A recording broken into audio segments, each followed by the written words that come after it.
The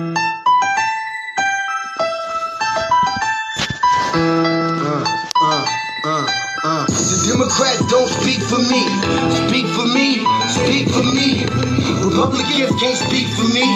Speak for me. Speak for me. A bitch ass nigga can't speak for me. Speak for me. Speak for me. You coon ass niggas can't speak for me. Speak for me. Speak for me. Listen here. This is a fact of life. I be rapping like Nat Turner came back to life. Grab Donald Trump by the pussy, he ain't acting right. I never run from a conflict. I be glad to fight. It's a very cold world that we living in. Somebody please tell Elizabeth you're not an Indian. You just trying to con them people to get the benefit. Just another immigrant stealing from the Indians. That's some punk ass shit and that's too lame. Now we finna step over to Andrew Yang. And you a sucker, you could never speak for black folks. Fake ass pandering, trying to get the black vote. The Democrats don't speak for me. Speak for me. Speak for me. Republicans can't speak for me. Speak for me. Speak for me. A bitch ass nigga can't speak for me. Speak for me. Speak for me. You coon ass niggas can't speak for me. Speak for me. Speak for me. You know your boy be high off sativa. Kamala wasn't popping, so we said bye, Felicia. She ain't had a right policy. We ain't trying to meet her. Y'all can take Biden too. Bye. We don't need her. We don't need Roland Martin or that coon Al Sharpton. Didn't need Cory Booker from the start, man. I don't fuck with police and no snitch. You know I'm coming with the heat when I spit it. The Democrats don't speak for me. Speak for me. Speak for me. Republicans can't speak for me. Speak for me. Speak for me. A bitch ass nigga can't speak for me. Speak for me. Speak for me. You coon ass niggas can't speak for me. Speak for me. Speak for me. If you ever go to court and this is your luck, try not to get fucked by Benjamin Crump. I know it's hard. You and all go is hard.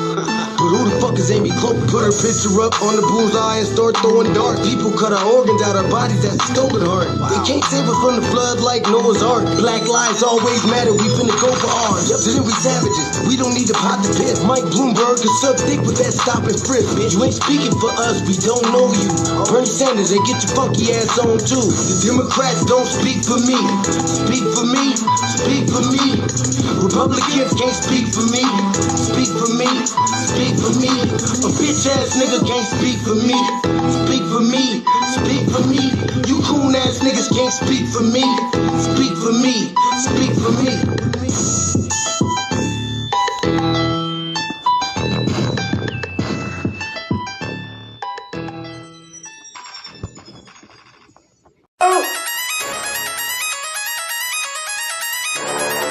I'm talking about shout it going crazy. People going crazy in them motherfuckers. Run that shit back, man. But it's nothing. Nothing. Got a woman on the day.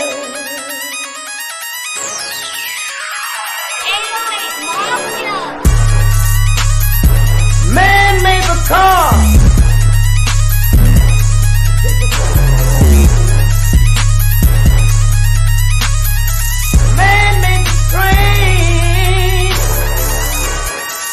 Carry the heavy load.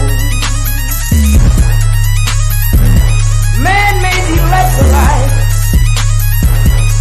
to take us out of the dark.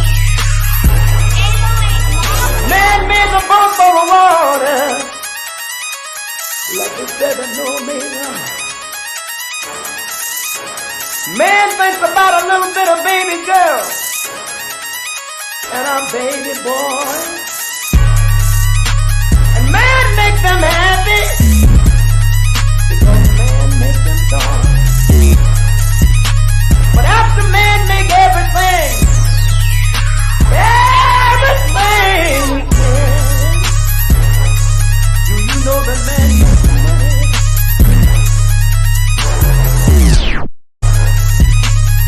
To buy from other men.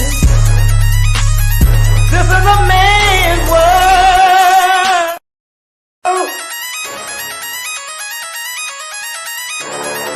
I'm talking about shout it going crazy. People going crazy in them motherfuckers. Run that shit back, man. But it's nothing. Nothing. Got a woman on the day.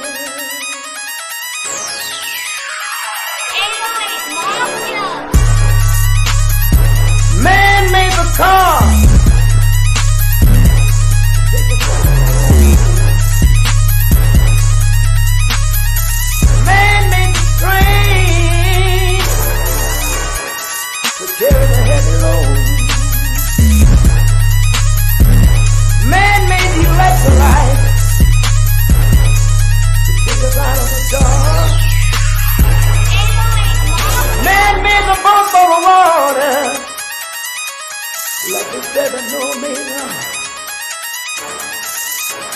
Man thinks about a little bit of baby girl and a baby boy. And man makes them happy because man makes them joy. But after man make everything we can, do you know that man makes money?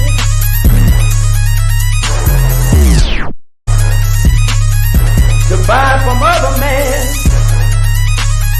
This is a man's world.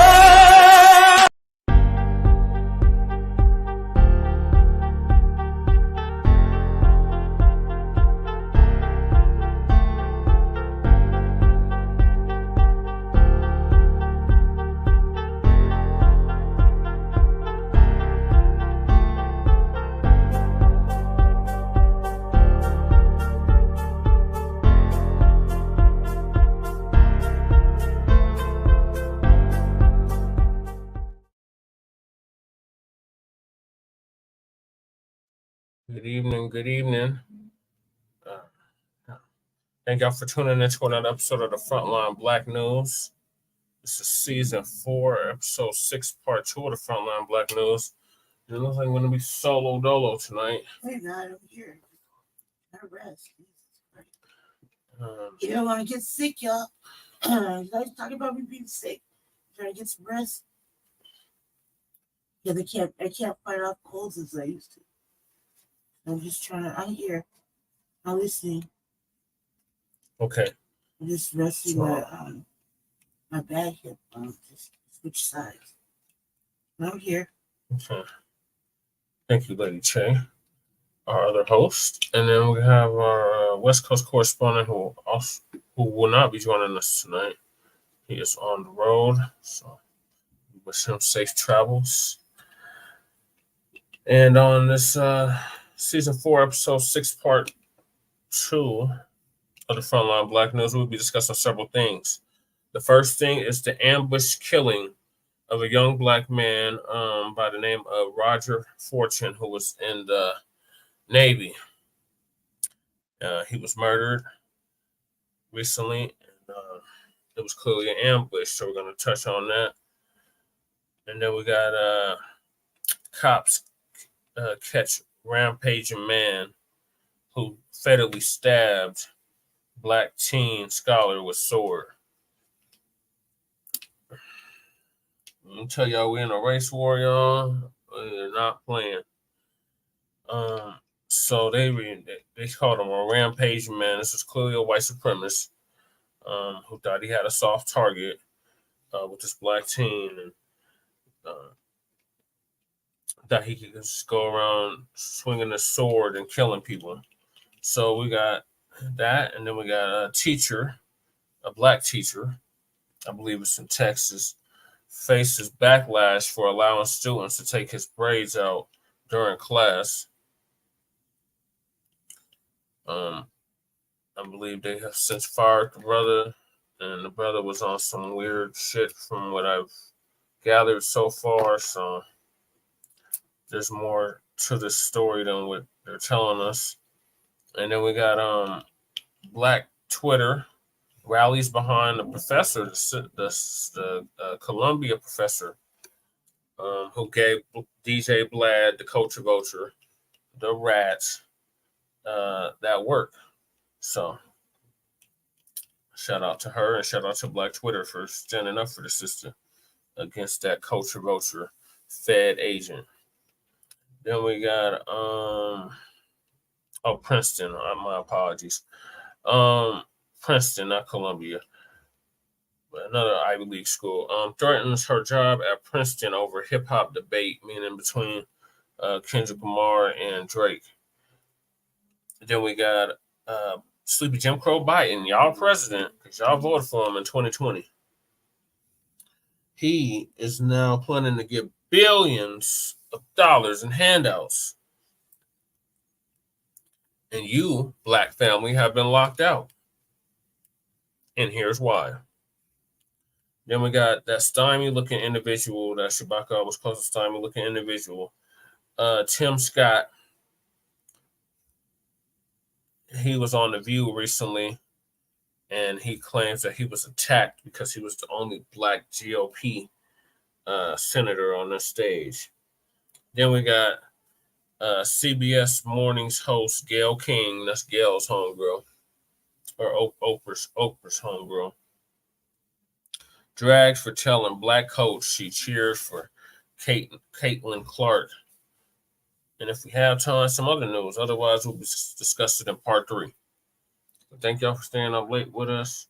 So y'all like, subscribe to Frontline Black News and the Revolutionary Agenda. Hop right into it. Hopefully, some people tuning in. While I'm pulling this up. I'm on Lady Chase computer, so bear with me, y'all. All right, so we got. So Professor Black Truth is going to give us his take on the situation with Roger Fortson getting ambushed by the police in North Carolina. And another question comes to mind. Where are you gun clubs? Where are you black gun clubs at? And what are y'all doing about this? Inquiring minds want to know. Oh, it's in Florida. You know, the Panties land. What are y'all in Florida doing about this?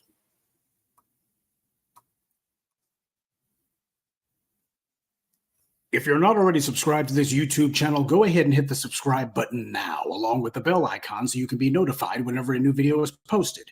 And if you're already subscribed, check and make sure that YouTube hasn't unsubscribed you. And of course, be sure to give the video a like as well as share it on your social media. The white supremacists hate that. Yeah. And now, the Sunday address. You know, there's a number of killings that take place when they happen. The only thing that I feel is just pure, unadulterated rage. And that being the case, given my temperament and character, it's probably best not to say anything, especially not immediately. You know how I am. Mm-hmm. But I'm definitely going to speak on this. Yes. Tatiana Jefferson, Botham Jean, Akai Gurley, Breonna Taylor, countless others. Mm-hmm. And now Roger Fortson can be added to that list of innocent black people who were murdered in their own homes simply because. Black people being ambushed and murdered by police while standing in their own homes is part of standard operating procedure for the thugs in blue. And sure, you can say, well, Akai Gurley was in a stairway, wasn't he? He was in the stairway of the apartment building that he lived in. He was the one in the right. Peter Liang was the one in the wrong. And there is no debate about that. But for the thugs in blue, killing black people in their own homes, that's standard operating procedure. And yet, you got the clowns like the NAACP talking out both sides of their mouths, trying to simultaneously say, well, we don't want these guys just moving from agency to agency. And at the same time, still talking that stupid stuff about, well, the police need better training, de-escalation training. This guy fired on this young man the moment that the door opened. Yep. This is not a situation of escalation here. This was a matter of an ambush. Yep. At this late date, they still are talking like this. The NAACP showing exactly why we walked away from them decades ago. Generation X walked away from these clowns, and now you see why. But then again, this is the NAACP we're talking about here. Nobody expects them to say anything intelligent. But allow me to repeat that for you again, because that can be the last time I mention it. Tatiana Jefferson, Botham Jean, Akai Gurley, Breonna Taylor, and now Roger Fortson. You have case after case after case across the country, all with the exact same MO. The police show up. They do not identify themselves. Aaron Dean, who murdered Tatiana Jefferson, he never identified himself. Sneaking around outside of her house, he never identified himself. Gun drawn, pointed at the house, never identifies himself. Amber Geiger, same thing. She never identified herself before she opened fire on Botham Jean. Yep. And the same thing with Peter Liang. Yep. And the same thing with the thugs in the Louisville PD. And the same thing with Roger Fortson. And before anybody gets ready to say, well, the man who murdered him did identify himself eventually. Really? Is that what the police would accept? If somebody ran up on the police with a gun, would they say, well, you didn't identify yourself as someone other than the suspect before we shot you? Is that what they would say? Again, case after case after case nationwide. All of them with the exact same MO. The cops show up. They do not identify themselves, but they have their guns out already. In a circumstance where there is no threat. There's nobody even around. There's innocent, unarmed people all around them, and then they barge in on someone else's home, or they just open fire from outside the home most of the time. The instant they see a black person, the instant they even think they see a black person, they immediately open fire. Just like Donovan Lewis. He was the young man you'll recall who was murdered in his bed when the police snuck into his apartment. And they did not see a gun, didn't even see him. It's just the moment that they thought they saw a black person, you have this thug with a gun. He decides that he's going to loose a shot. He's just going to go ahead and fire a blind shot around a corner into a bedroom. Doesn't even know who the hell is in there. Doesn't care. All he knew was this is a black person's apartment. And the second that I see him, I can go ahead and say, well, I thought I saw something. So the NAACP can get out of here with this crap about de-escalation training. Right. In the case of Donovan Lewis, there was no escalation. He didn't know what the hell was going on, and neither did they, but they knew that there was a black person there and that they were armed and he wasn't. That much they knew. They set this stuff up, man. They have these little cop seminars where they sit around talking about the best ways to ambush black people. And here's the lie that you can use afterwards, your get out of jail free card. Yeah, we took away the whole I was scared for my life thing, so they've tried to resort to other stuff. But mostly they've been relying on these unscrupulous DAs and these crooked judges. That's what they've been relying on. But we're going to take that away from them too before it's all over. No, NAACP, you're dead wrong. This is not a matter of training. This is a matter of the long-standing institutional culture of American policing, which is the enforcement arm of anti-black violence in America. That's the problem. Yep. You cannot retrain a white supremacist. You can only punish them. That's right. And that's what's lacking here. Remember, what happened to this young man is exactly what happened to a Tatiana Jefferson. Some busybody made a call to the police. Cops show up waiting in ambush, and the second that they even think they see somebody, they immediately open fire. But also, this is what I believe was a reprisal for the 4 cops who got killed in North Carolina a couple of weeks ago. Now, that incident happened under very sketchy circumstances. You better be more than a little dubious about the narrative that the white media has handed you on that. Thugs in Blue, they make it a point that when something like this happens, oh, they heard about a cop got killed. Oh, there was a black person who they claim did it. The next thing you know, somebody goes and commits some heinous ambush killing to send a message. And don't kid yourself. If it wasn't this, it would have been something else, because it always is. We've seen this movie enough times to know exactly how the story goes. And you can tell the white media is confused on this. Oh, not confused about what they want to do, but confused as to how to do it. How are we going to dirty this guy up? How are we going to craft a lie that the black man was responsible for his own murder? See, the usual tactics simply won't work here. You got a military veteran, a man who's well regarded by the people around him, and also somebody who you can't claim that, oh, he's got priors or whatever. They can't trash him. They can't cast aspersions on him. But then again, they couldn't do that with Tamir Rice either, or Philandro Castile, or with Freddie Gray or Breonna Taylor, and they still made sure that those race soldiers got away with it. But the white media, they would love to try if they could. The sheriff's department, the police out there, they would love to be able to go ahead and demonize him and say, oh, he's had priors, plenty of priors, except the guy happens to be a military veteran. Right. Man wearing the country's uniform. Right. Yeah, trying to use those tactics won't work. So what they're doing instead is they're trying to stall for time. They're trying to see if they can wait out the public. Can they get the headlines to change? Keep in mind, that's exactly what they did with the murder of a Tatiana Jefferson. Tried to run out the clock. Let's take years and years and years. Let's drag this out as long as possible. We'll have the judge on the case recused. Anything to buy more time. Oh, people are still paying attention to it? Okay, let's just give another continuance and another and another. And they kept doing that over and over again until eventually they had no choice but to go to trial. And the bastard was predictably, comfortingly convicted. Oh, yeah, and that's because the daddy was like, to hell with this forgive shit. I want justice for my daughter. That was his dying wish. Right before he died, that's what he said. So, you remember Lady Che? It wasn't on no forgive shit.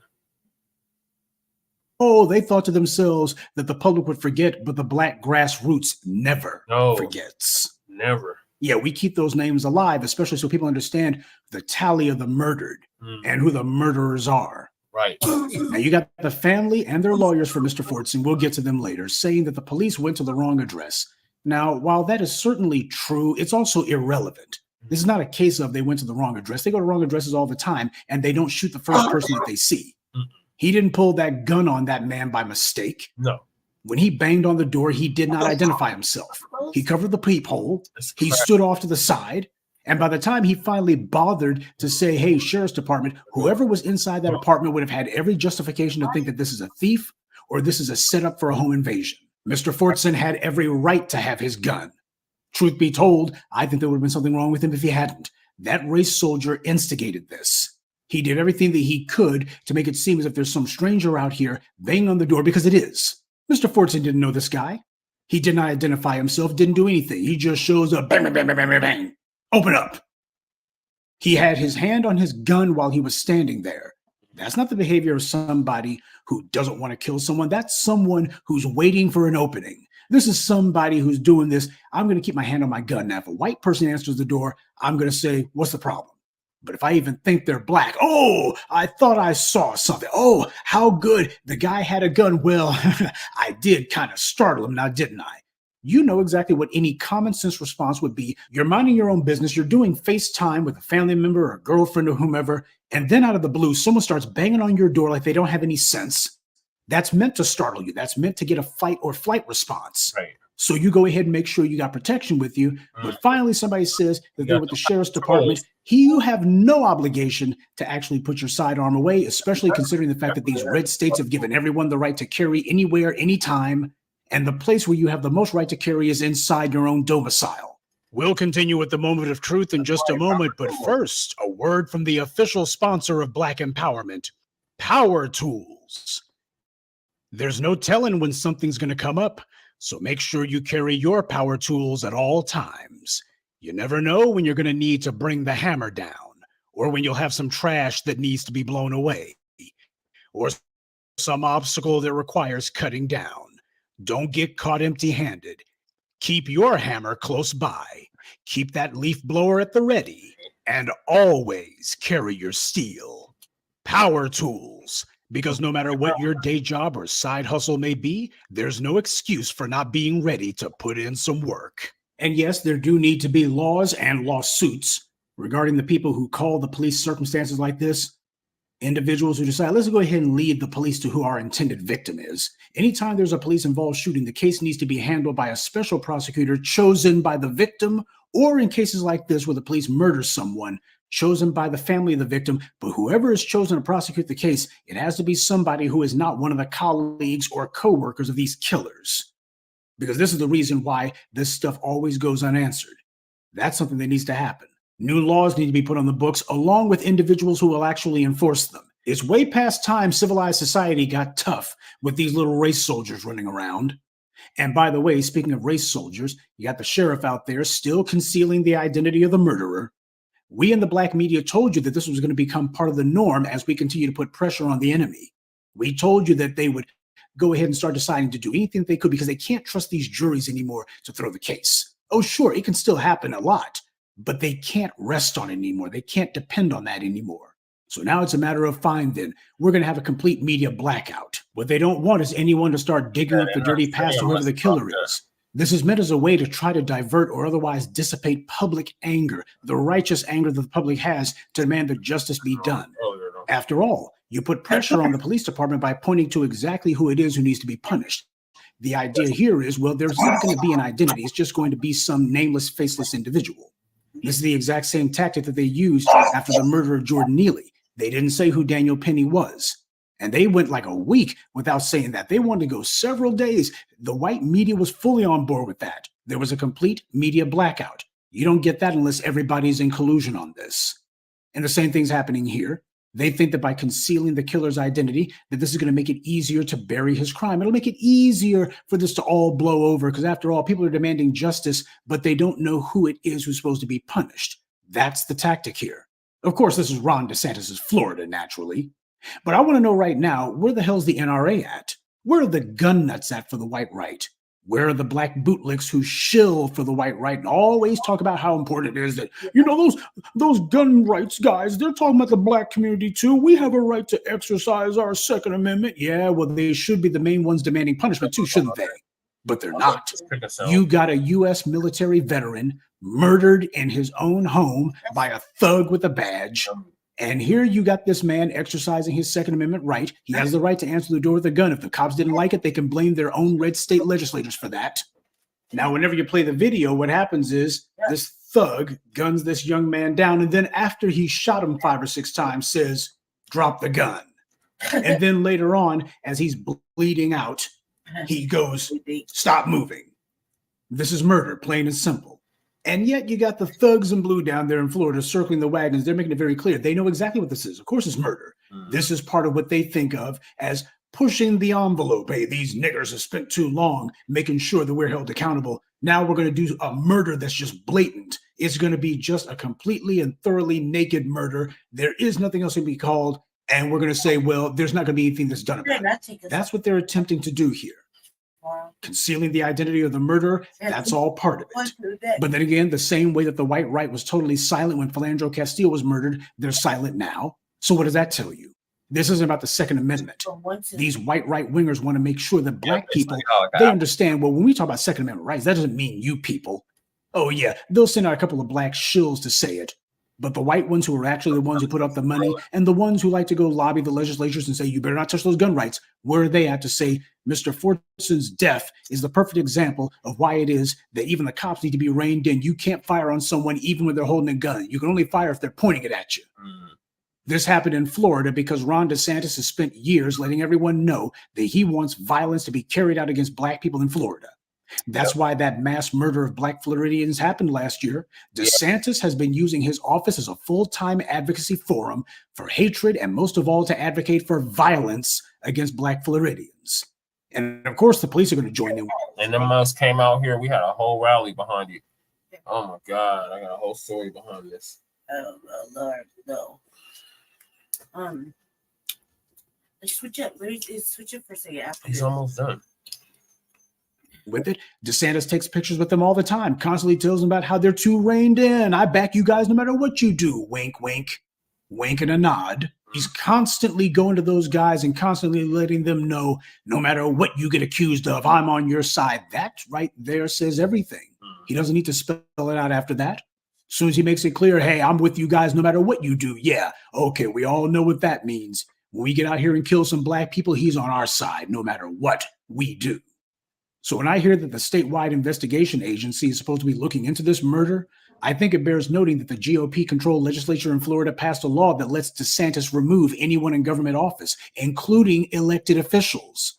Oh, you think that your mayor is somehow supposed to be your mayor? Well, not if DeSantis doesn't like him. If DeSantis doesn't like him, he can say, I think that guy should be removed. So do you think that these state-level investigators are going to do anything that DeSantis doesn't want done?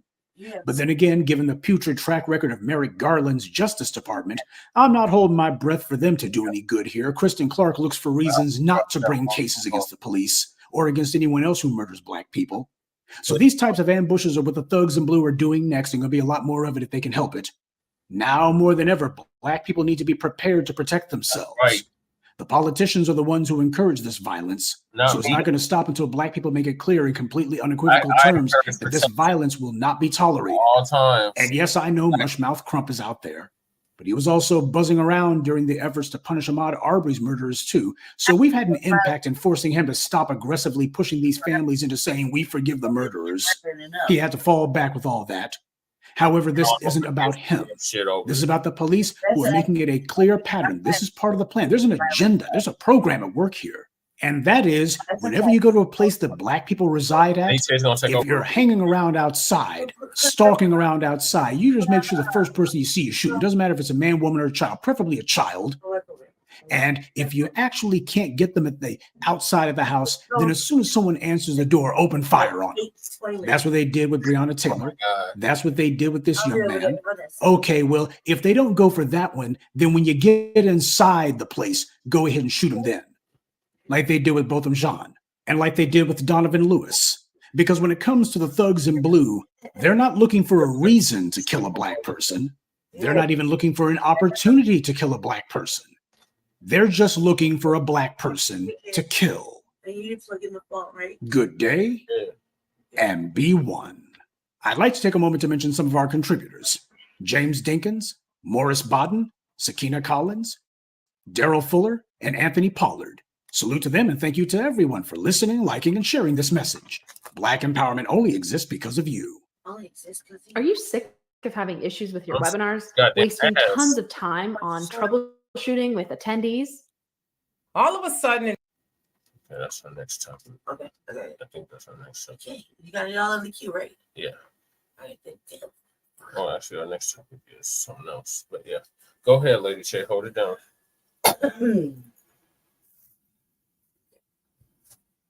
I'm coming over there, family. Oh, that's it.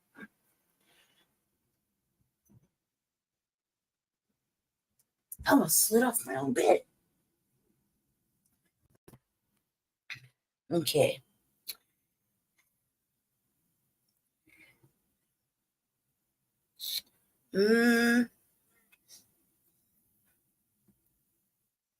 Okay. Let's see what we're talking about. I don't know what we're talking about over here. We're playing. Hold on 1 second. Let me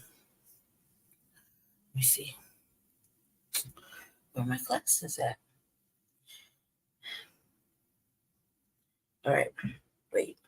1 second. I'm right here, family. About to turn the camera back on. Yeah, I totally slept throughout the day because I felt like we were getting sick. And I can't afford to get sick. I was like, I really can't. Yeah, I don't have the immune system to fight off any colds right now. So I was like, it's not happening for me. What the hell?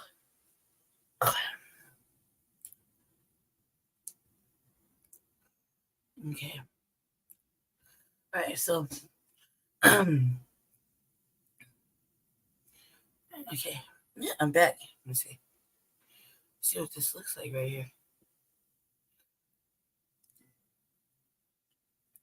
Yeah, I didn't want to mess up my hair, so it's kind of it had it all tied up, and then it didn't. It's like I just put it back in a ponytail. We got big day tomorrow. We have a forum, task force forum, and then we'll go right here. So, yeah. As far as Prevents Black Truth is concerned, I don't think we get violent enough, family. I think violence sells a lot of things, especially when they keep taking us for fucking granted, and just by any means necessary at this point. So, with a lot of different things, I'm tired of them taking us for granted. I'm tired of a lot of things being taken for granted. Okay, so this is Demetria K. I love Demetria K from the African Diaspora News channel. Let's see. I really want to get on there. One day, that's one of my goals.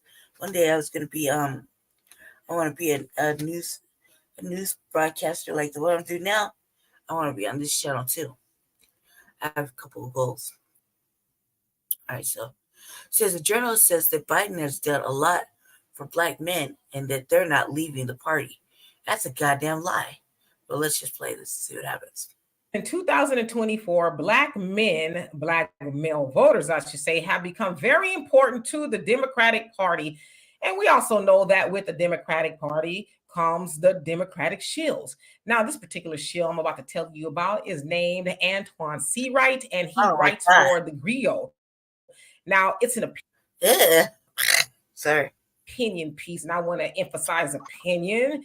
And the title of it goes like this: beware of stories spreading misinformation about black men being fed up with Joe Biden and the Democrats. And so he says that, there's this information going around that black men are fed up with the Democrats because Joe Biden hasn't done anything specifically for them.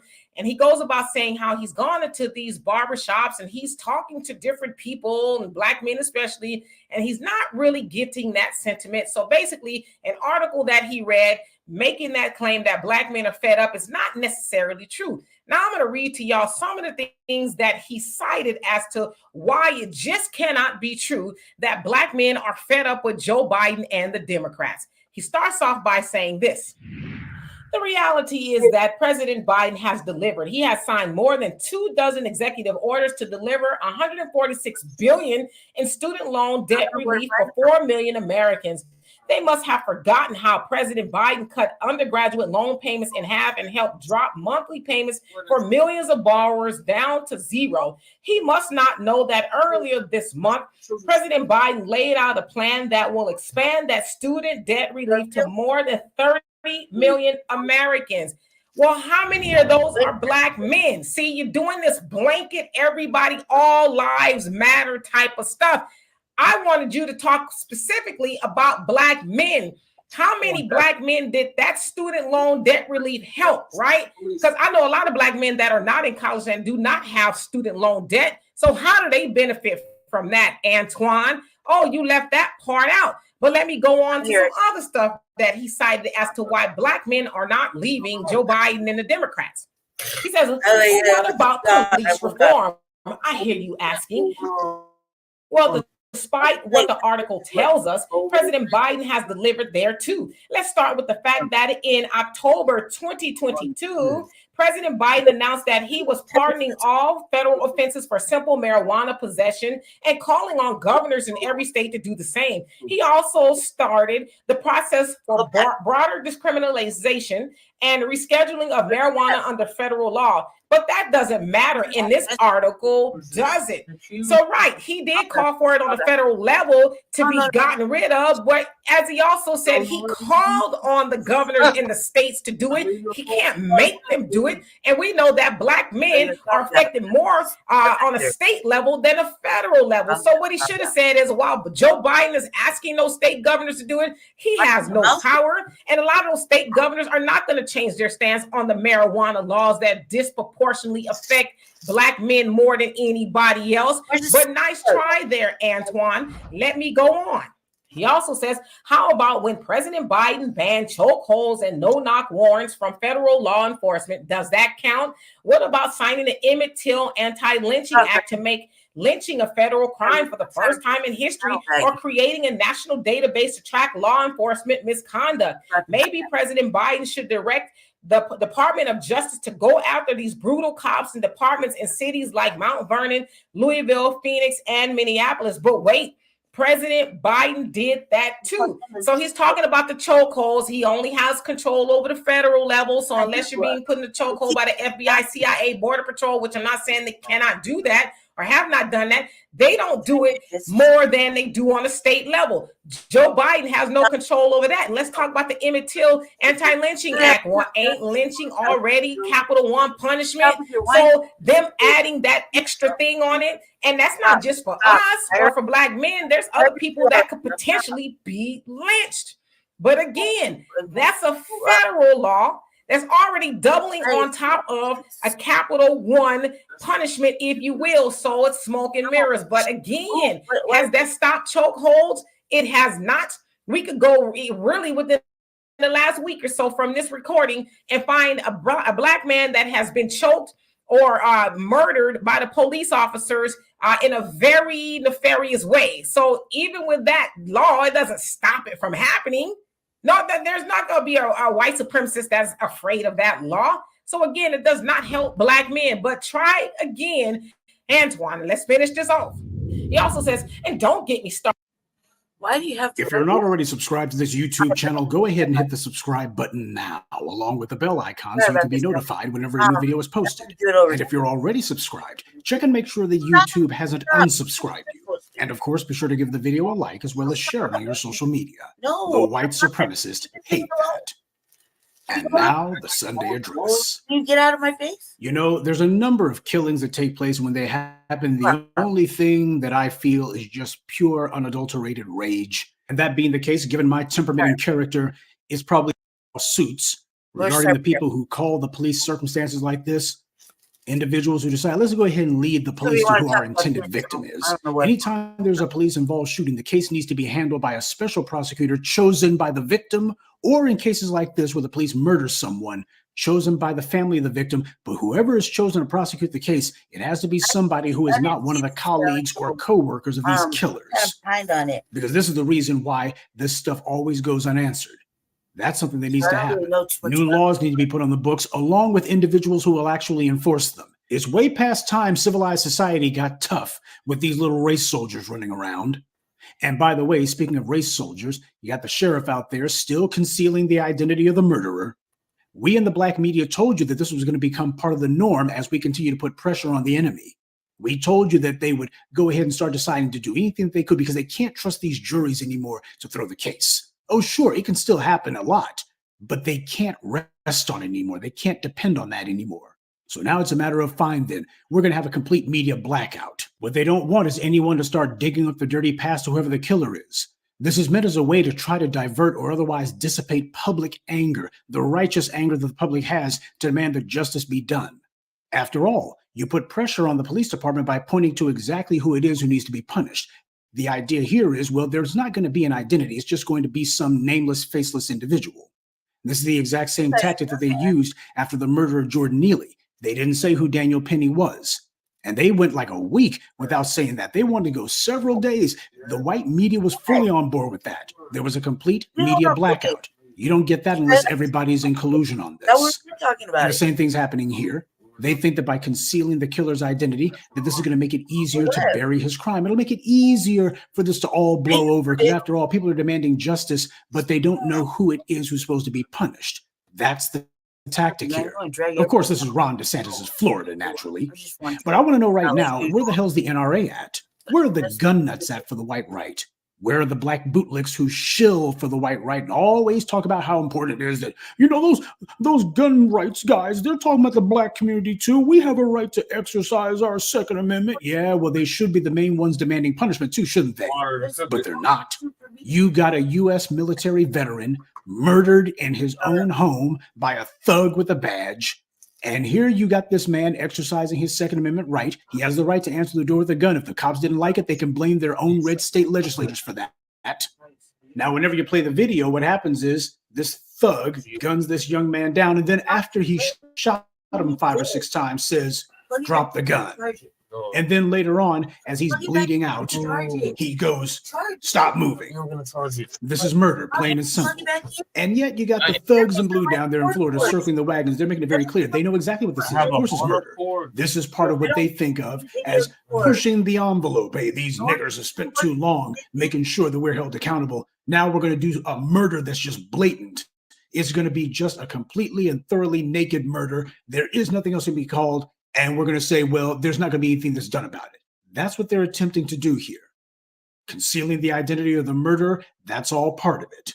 But then again, the same way that the white right was totally silent when Philandro Castile was murdered, they're silent now. So what does that tell you? This isn't about the Second Amendment. These white right-wingers want to make sure that black people, they understand, well, when we talk about Second Amendment rights, that doesn't mean you people. Oh yeah, they'll send out a couple of black shills to say it. But the white ones who are actually the ones who put up the money and the ones who like to go lobby the legislatures and say, you better not touch those gun rights, where are they at to say Mr. Fortson's death is the perfect example of why it is that even the cops need to be reined in. You can't fire on someone even when they're holding a gun. You can only fire if they're pointing it at you. This happened in Florida because Ron DeSantis has spent years letting everyone know that he wants violence to be carried out against black people in Florida. That's why that mass murder of black Floridians happened last year. DeSantis has been using his office as a full-time advocacy forum for hatred and most of all to advocate for violence against black Floridians. And of course, the police are going to join in with it. DeSantis takes pictures with them all the time, constantly tells them about how they're too reined in. I back you guys no matter what you do. Wink, wink, wink and a nod. He's constantly going to those guys and constantly letting them know, no matter what you get accused of, I'm on your side. That right there says everything. He doesn't need to spell it out after that. As soon as he makes it clear, hey, I'm with you guys no matter what you do. Yeah, okay, we all know what that means. When we get out here and kill some black people, he's on our side no matter what we do. So when I hear that the statewide investigation agency is supposed to be looking into this murder, I think it bears noting that the GOP-controlled legislature in Florida passed a law that lets DeSantis remove anyone in government office, including elected officials. Oh, you think that your mayor is somehow supposed to be your mayor? Well, not if DeSantis doesn't like him. If DeSantis doesn't like him, he can say, I think that guy should be removed. So do you think that the state-level investigators are going to do anything that DeSantis doesn't want done? But then again, given the putrid track record of Merrick Garland's Justice Department, I'm not holding my breath for them to do any good here. Kristen Clark looks for reasons not to bring cases against the police or against anyone else who murders black people. So these types of ambushes are what the thugs in blue are doing next, and going to be a lot more of it if they can help it. Now more than ever, Black people need to be prepared to protect themselves. The politicians are the ones who encourage this violence, so it's not going to stop until Black people make it clear in completely unequivocal terms that this violence will not be tolerated. And yes, I know Mushmouth Crump is out there, but he was also buzzing around during the efforts to punish Ahmaud Arbery's murderers too. So we've had an impact in forcing him to stop aggressively pushing these families into saying, we forgive the murderers. He had to fall back with all that. However, this isn't about him. This is about the police who are making it a clear pattern. This is part of the plan. There's an agenda. There's a program at work here. And that is, whenever you go to a place that Black people reside at, if you're hanging around outside, stalking around outside, you just make sure the first person you see is shooting. Doesn't matter if it's a man, woman, or a child, preferably a child. And if you actually can't get them at the outside of the house, then as soon as someone answers the door, open fire on them. That's what they did with Breonna Taylor. That's what they did with this young man. Okay, well, if they don't go for that one, then when you get inside the place, go ahead and shoot them then. Like they did with Botham Jean, and like they did with Donovan Lewis. Because when it comes to the thugs in blue, they're not looking for a reason to kill a Black person. They're not even looking for an opportunity to kill a Black person. They're just looking for a Black person to kill. Good day, and be one. I'd like to take a moment to mention some of our contributors. James Dinkins, Morris Bodden, Sakina Collins, Daryl Fuller, and Anthony Pollard. Salute to them and thank you to everyone for listening, liking, and sharing this message. Black empowerment only exists because of... Sorry, I'll leave for 1 minute. Everything gets It effed up. just doesn't stop. Like, he tells Z to stop for but he won't stop. So I'm ready. Can we get to the meat and potatoes and stuff? Yes. What are your thoughts on the ambush killing of Roger Fortson? I didn't see it, so I didn't really know what happened with it. Like what I was telling people, I seen that this story was on the lineup on YouTube, but I never really tapped on it, so I didn't really know anything about it till right now. From what it sounds like a terrible, terrible thing. I kind of want to know if it just happened recently. It did just happen recently. And I just need to know more about it. I didn't see no video, so I don't know anything about this case really. So for me, I have to do just a little bit more research. Okay, do you remember the Bolton John case?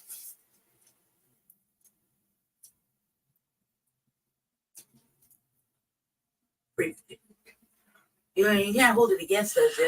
Really, there's so many fucking deaths that are so ugly. It's like one a month, and they're all ugly like this. So yeah, go ahead. What about it? He was at home. Yeah. Eating ice cream. Yep. And the police busted in the door and shot and killed. She went to the wrong apartment. Yeah, Amber Geiger. Yeah. Mm-hmm. So it's similar to that. Probably after I don't really know too much, so I'm gonna have to look it up and see it myself. So I really have a good opinion, but it sounds bad. That case was bad because the lady lived in the same building. The police officer lived in the same building, and she said she went into the wrong apartment. She thought she was going to her apartment, and clearly she didn't. Clearly she was lying. I want to buy your house. I can pay you cash for your house, no matter what condition it's in. For what? But she got to see tonight on the Black Channel. And you can tell her. A brutal reminder that in America, Black people continue to have no constitutional rights. The Black Channel is live.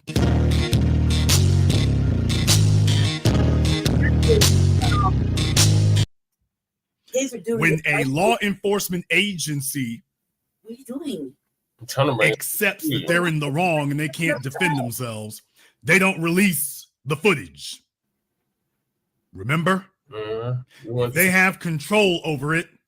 When they know that they are in the wrong and cannot defend themselves, and this is going to end badly for them, they don't release the footage.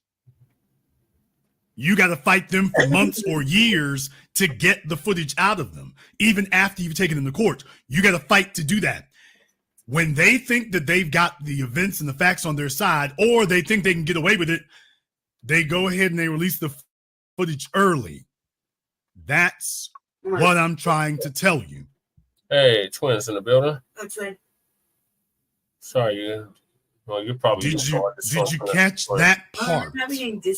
Why they haven't delayed to release the footage this time, but they usually only do that when they think that they're not going to be held accountable or that they're not going to be held liable. That's what they're doing here. They're I'm trying to get the footage. Now. Yeah, but there's other footage out there. I'm just letting you know that gives you a heads up of complex responding to a officer. He doesn't recognize he saw a gun pointed down. He doesn't see the hand held up. He sees the gun pointed down, though. He doesn't move himself out of the doorway, which is what you're trained to do. And we know this is true because take a look at what happens. Oh, folks, no. I'm not gonna let you get away with this. Take a look at what happens when he shows up. He knocks on the door and steps to the side. And according to the young man who was on FaceTime with his girlfriend at the time, he was like, I looked out the peephole and I can't see anything. Now, do you see this here? He's standing to the side of the door. Now, see what happened here? First, he was over there where the banister here is. Then he went over to the other side. He's not standing in front of the door. Not until he has the opportunity to execute this apparent ambush. He steps back in front of the door here. He's not in front of the peephole. He steps away from it again. You see what he does? Knocks on the door and then gets over out of the way of it. It's only when he opens the door that he stands right in front of it. Gotcha.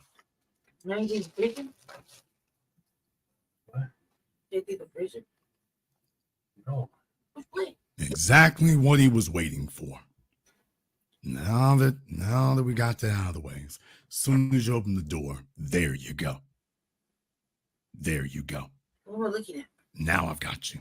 The footage that you so eloquently requested. Yeah, you step to the side every time as soon as you open the door. Now I got you. I have to watch it on my own time. Folks, you can take a look at how quickly he had that gun out. He already had it. For those of you who don't understand how police holsters work. No. Police holsters, you can't just take the gun out of the holster. They're designed with a locking mechanism to hold the gun into place. So if you're not trained and taught how to actually release it to get the gun out of a police holster, you actually can't get the gun out. You can't just yank on a police gun and it comes out of the holster. That's not the way they work. So for those of you who don't know, police holsters have a special mechanism to make sure you can't just yank them out. Why is it covered? So for him to do it this quickly, you gotta ask them. He was already hand on the handle, already gripping it. He was already there. Any of you who've been to a gun range know this is basically the time frame that it takes for us to lift our firearm and start shooting. Yep. His gun before the shots were fired. Ooh.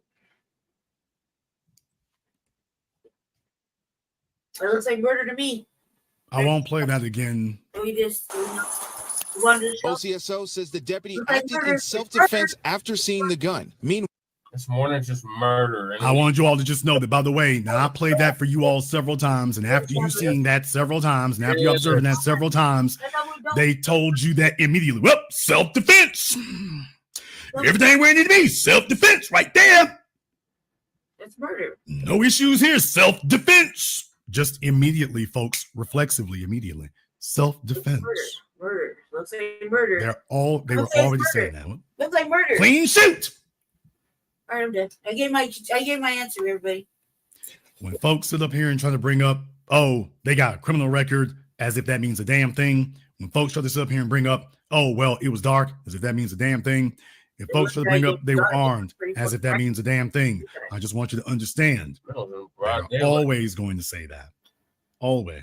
They look like a lie. Like always. Tell a lie. So lies and murder. There you go. I just want you to know that after all those times that you just witnessed that right there, they came right out. Oh, self-defense. No issue there whatsoever. That this was proper police work. It's not your show. When they say self-defense, they're saying that this is proper police work. It is. And yet I'm looking for the white women. Could you imagine what would happen if this were a white woman? Don't do it. It's not the RBA. Could you imagine what would happen That's just some if kind this of was a structure. white woman Frontline Black News who would come to the door really about and that this had happened to her like that? Could you imagine what would have occurred? Please. We get into If this had been a white woman. Can we get into RBA? It really is. Can we get back Come out and say it's self-defense. Could you imagine that? We already played that twice. I know. You done missed the whole. The next topic is what? You missed the whole rotation. That's all I want you to understand. Yes, I did. I messed it up. And I fixed it.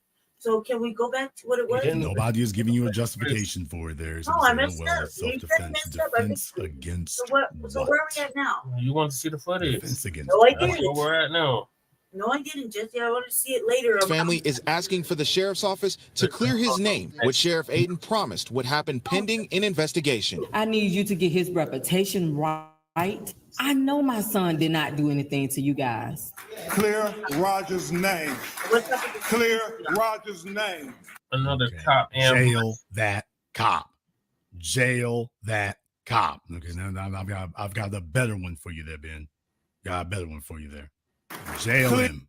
They have my word. If this shooting is found to be unjustified, their son's name will be fully vindicated. If this shooting is found to be unjustified, they just saw the same thing all of us saw. If it's found to be unjustified, if with the sheriff, they always tell us we didn't see what we seen. Y'all not gonna keep doing that shit. So rest in power to this brother. Hopefully his family will get freaking justice.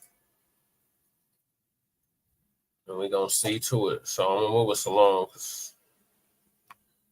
the next topic is these cops. They catch a rampaging man, white man, suspected white supremacist, who randomly stabbed this black teenager who was a scholar with a sword.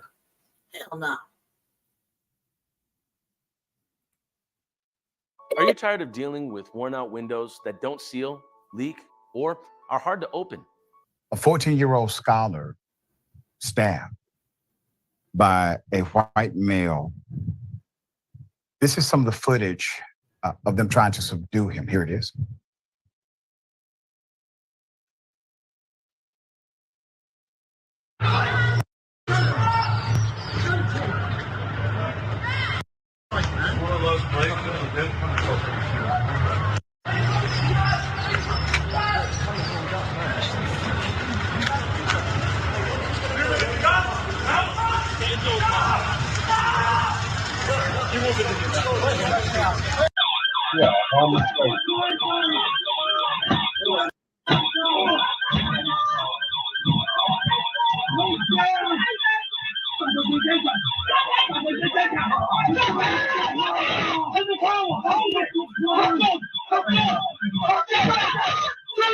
With millions watching and many people benefiting from this program called Indisputable, we just need 1% of the viewers to become a paid member so we can continue to bring this content to you.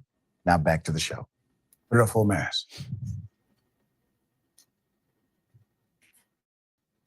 London authorities have identified 14-year-old black student Daniel Anjorin as the victim who was fatally stabbed with a sword in London?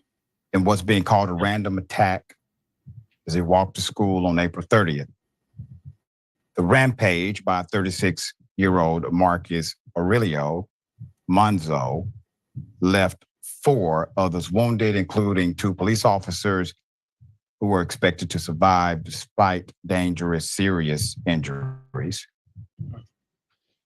The kid, the 14-year-old black student, died in the hospital shortly after he was wounded by the suspect, who allegedly killed the child as he walked toward the prestigious school Bancroft, where he attended classes. Police arrested Monzo near the scene on suspicion of murder. The dual Spanish-Brazilian national from the East London borough of Newham remains in custody and was due to make his first appearance before Westminster Magistrates Court on May 2nd. Monzo faces numerous felony charges, including 1 count of murder, 2 counts of attempted murder, 2 counts of grievous bodily harm, aggravated burglary, and possession of a bladed article. So viral video circulating online shows the suspect in a yellow hoodie pacing around erratically with a sword and seemingly trying to break into a residence. Despite nearby police units, no officers appear to immediately engage with the suspect. Voices in the background can be heard ordering him to stop, but he continues walking, very determined before the video ends. Investigators looked into whether the suspect had been taken into custody just a day before the attack, but those tips turned out to be incorrect. The attack began shortly after 7 a.m. local time when the suspect crashed his van into a fence nearby Lang Close, where a bystander was attacked and then left with a neck wound. The second victim, a 35-year-old man, was slashed on the arm inside a house in the same area. However, neither of these victims sustained any life-threatening injuries, according to the police. Next, the perpetrator made his way to the school, where he encountered Daniel and stabbed the defenseless child with the weapon. Officers with the Metropolitan Police arrived within minutes and attempted to subdue the attacker with pepper spray and a stun gun, but those tactics failed, and the man kept coming. The two unarmed officers were then slashed themselves, sustaining serious injuries that will require long-term rehabilitation.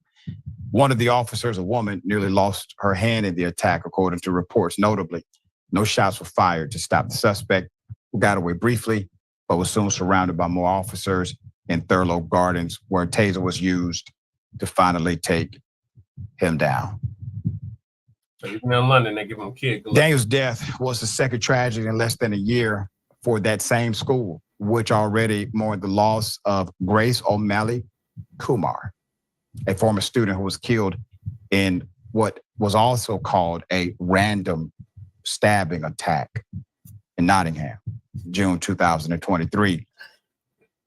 So now tributes to the departed 14-year-old poured out to his family and school this week, with loved ones describing him, quote, as a wonderful child and a dutiful son who was well liked in the community. In a letter to parents, the school's headmaster, Simon Marshall, expressed disbelief that the school was once again facing a new wave of sorrow and grief. Following this, so there are flags now at the school that were ordered to fly at half-mast. Can I get my answer? Following the tragedy, in a statement, the school described Daniel as a true scholar, I'll be right back. but a positive nature. My thing is that the white dude with the sword needs to be held like, and there's not even a question that he didn't do it. He did it, you know. So he needs to be held like to fullest extent of whatever the fuck law is. I mean, like something bad needs to happen to him. You know what I mean? That's crazy. He's done that intentionally. There's no doubt he didn't do it. You know what I mean? He did it. So they can't even pretend he didn't do it. You know? And then he cut up like two officers too. Like, and they both are, everybody's in the hospital. One died. That's murder. So, you know, he needs to be like really, really something bad needs to happen. Like he needs to suffer some major consequences for that type of shit, because he's rampaging. They don't even get to that part, but he can't be slapped on the wrist with a mental health fucking diagnosis or anything like that. Like he did that, you know what I mean? So he needs to be in trouble, like for real in trouble. Like start that sentence now. Like what fucking do justice, because he did that. There's nothing he can say that can replace that he didn't do that. You know, they've seen him do that. They try to warn him. They didn't. To the police, they'd be held accountable for not preventing it. They were trying to get him to stop, but they didn't. They yelling at him to stop, but nobody got out and tried to make him stop. So they need to be held accountable too. And they didn't shoot or kill him like they do us. So just saying, they should have done something. There should have been a lot done there that could have been prevented. I mean, hey, right, maybe you should have shot him in the back of his fucking leg or something. But they didn't do none of that. So they need to be held accountable too. The fucking officers that were there, they were, you know, talking to them. So, my answer. All right. Gentle character. In 2009, only 7% of police officers in London were trained to use firearms, according to a report from British National Policing Improvement Agency. To quickly respond to emergencies, many British police forces typically deploy special vehicles with armed officers on patrol. It's not clear what happened, whether that happened in this case, even as the suspect wielded a deadly weapon that had been used to attack 3 people at various crime scenes, including Daniel, who was killed. All right, so they're not sure if any of the officers had weapons or not as far as interaction. It could be that some of the officers did have a gun and decided not to use it. Very sad. Our heart, prayers, our positive vibrations are with those, with the family members of those who have lost a very dear young soul. All right, Francesca, thoughts? Yeah, it's awful and it's terrifying. And I mean, if there's one thing more terrifying than a gun, it's gotta be a sword. What kind of lunatic is this? Who knows what he was motivated by, right? You know, initially in this country, you know, you see a young black child, you see a crazed white man, you gotta think it might be about race, but who knows? I'm not gonna jump to that conclusion. I don't love. Jump to that. I grew up always. That is the conclusion. It's clearly racially motivated attack. A 14-year-old scholar. See what Nelly Fuller is always talking about. These mothers try to take both sides of the argument. That was clearly a hate crime, black family. That was clearly an attack based off of race. But it's going to be on white, and I say so. Just like here in America, the same thing goes with in the UK.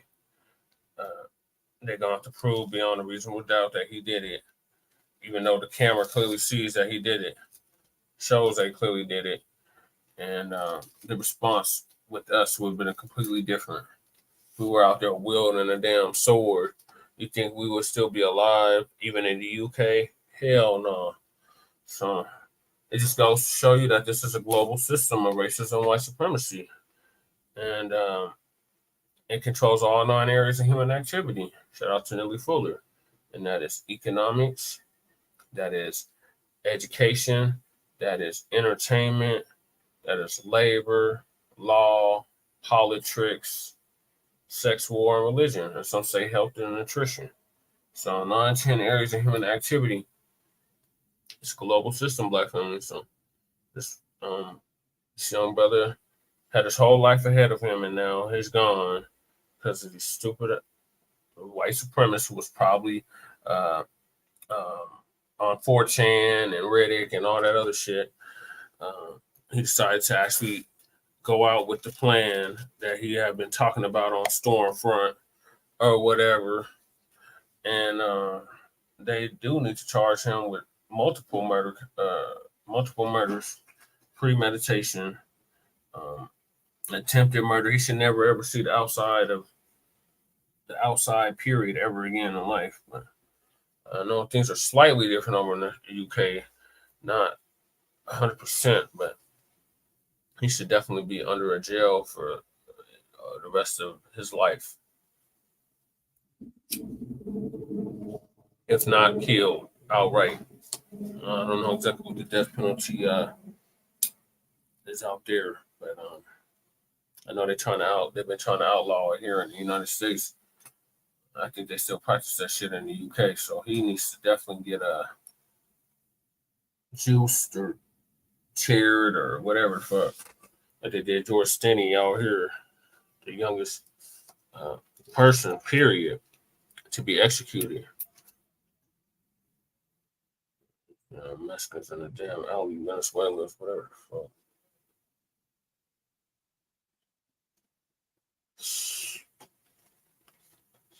All right, y'all. So I'm gonna move us along.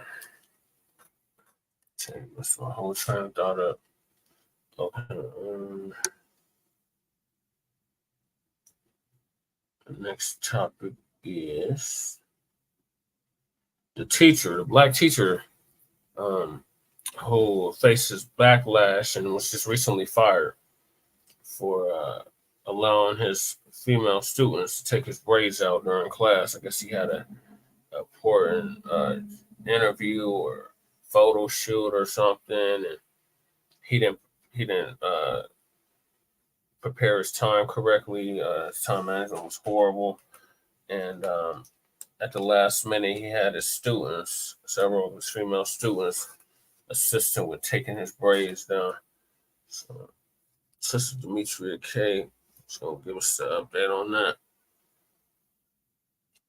It's a fun damn video.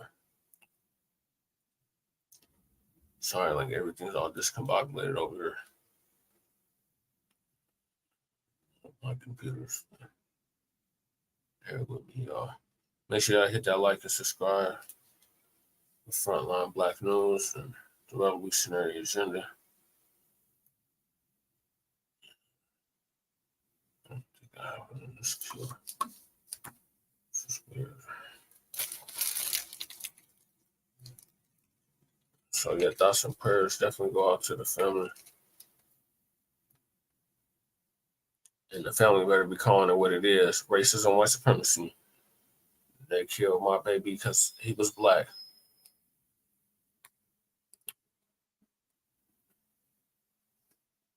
Okay, here's the video.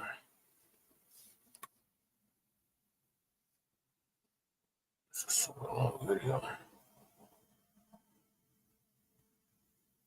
If you want to have body mastery, I can help you transform your body and do press handstands, V-stands, and muscle ups. Hello, beautiful people. I hope you are all doing well today. It is me, Demetria. They call him inappropriate. He's a predator. Just all kind of. I sped it up. So yeah, he doesn't normally talk that way. So he was explaining that I guess, you know, some people had an issue with his relationship with his students. I guess he showed that on his, I don't know if it was live that particular day, whatever, but it was on social media. There was quite the discourse in the chat, which had people saying this was inappropriate. But a lot of people would think a 20 or 30-year career working for somebody else is harder than being a mother. That is the hardest job in the world. And when I see women that run from that responsibility, it just shows me you're a weak woman. And yes, I said it, you're a weak woman when you do not want to do the hardest job in the world, the most challenging job in the world. I agree, Donovan. Yes, indeed. And hello to everyone. I hope you're having a great day. And so that we'll get into, maybe we won't. Maybe I'll just do it right now. I was pondering that of a mother and came up with a whole, well, I didn't come up with it. I looked and this is what they say a mother actually is: a teacher, chef, chauffeur, housekeeper, event planner, nurse, referee, coach, and general manager, counselor, mediator, nurturer, photographer even, problem solver, healthcare, spiritual advisor, and performer. And a whole host of other things. So those are just some of the things that a mother actually is, or some of the things that she actually does. So I just want to put that out there. So anyway, yes, indeed, y'all hit the like button. I love and appreciate you for that. We also have ways to donate to the channel. Okay, let's get started. So this video I'm about to show you, and I sped it up, okay? I sped it up. It's about 4 minutes long, so I sped it up. It's kind of fast. Hopefully you guys can hear it. But this particular teacher, I think his Jack Lee, I think that's his name on TikTok. So it sounds like he uploads videos a lot. He's a teacher, right? So he uploads different videos of him in the classroom with his students and things like this. So this particular video I'm about to show you actually went viral. And I'm going to put up so y'all can see it. And then we're going to have a discussion because it's gotten a lot of backlash. Okay. So please pay close attention to it. And then we'll get into the topic. So it's about 2 minutes long or so. Cut it down by speeding it up. All right. So let's see. Is this it? All right. Y'all ready? Here we go.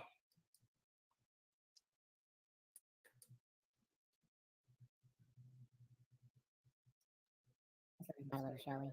Last Friday, 10 minutes before dismissal time, I decided to live stream my students helping me take my hair out. There was quite the discourse in the chat, which had people saying this was inappropriate, and other people saying this was completely fine. There was nothing wrong with what I was doing, and people just making it weird.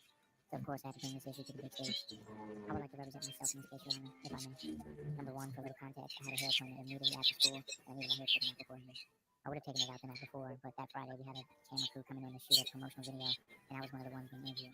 So I had to look presentable. So I didn't like goddamn chimney. I had time to do it all myself. It would have taken me forever. It's on TikTok. I asked about 4 or 5 of my over 100 best friends to assist me in taking my hair out, and they all agreed.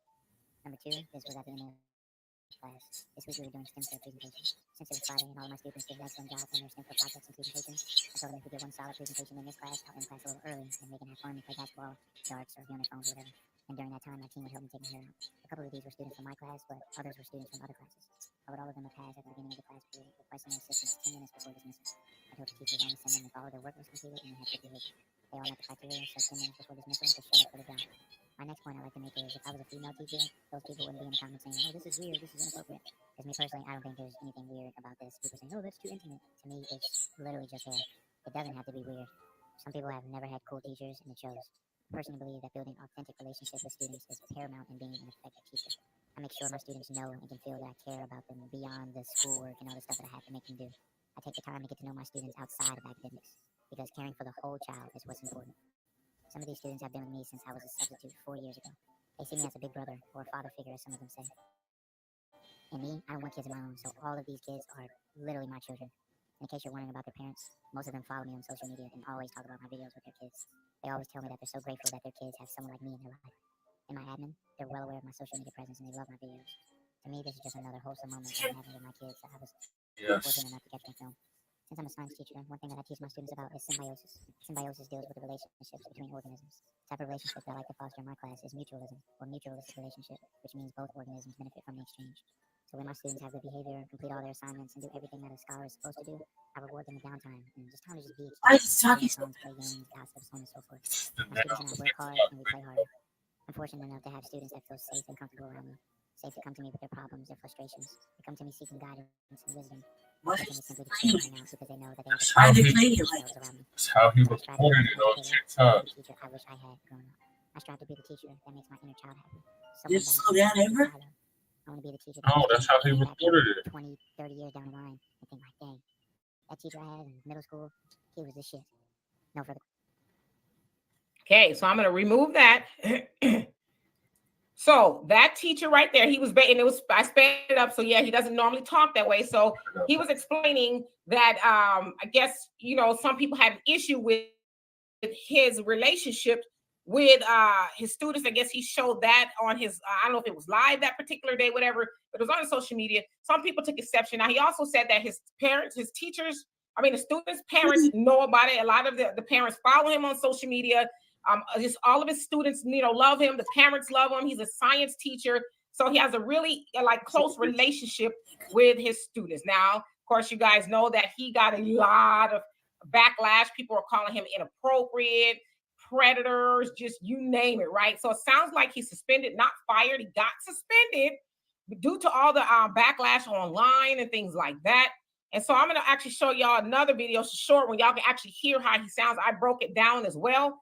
But I want to show y'all the remnants of what has happened to him up to this point. And I'm going to keep going because I really want to just give it a well-rounded conversation. All right. So I see some of y'all comments already, but I'm going to hold off on just a second. So this is him after the backlash.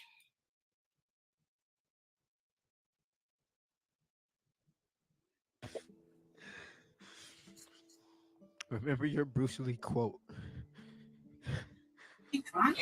Yeah. Remember your Bruce Lee quote.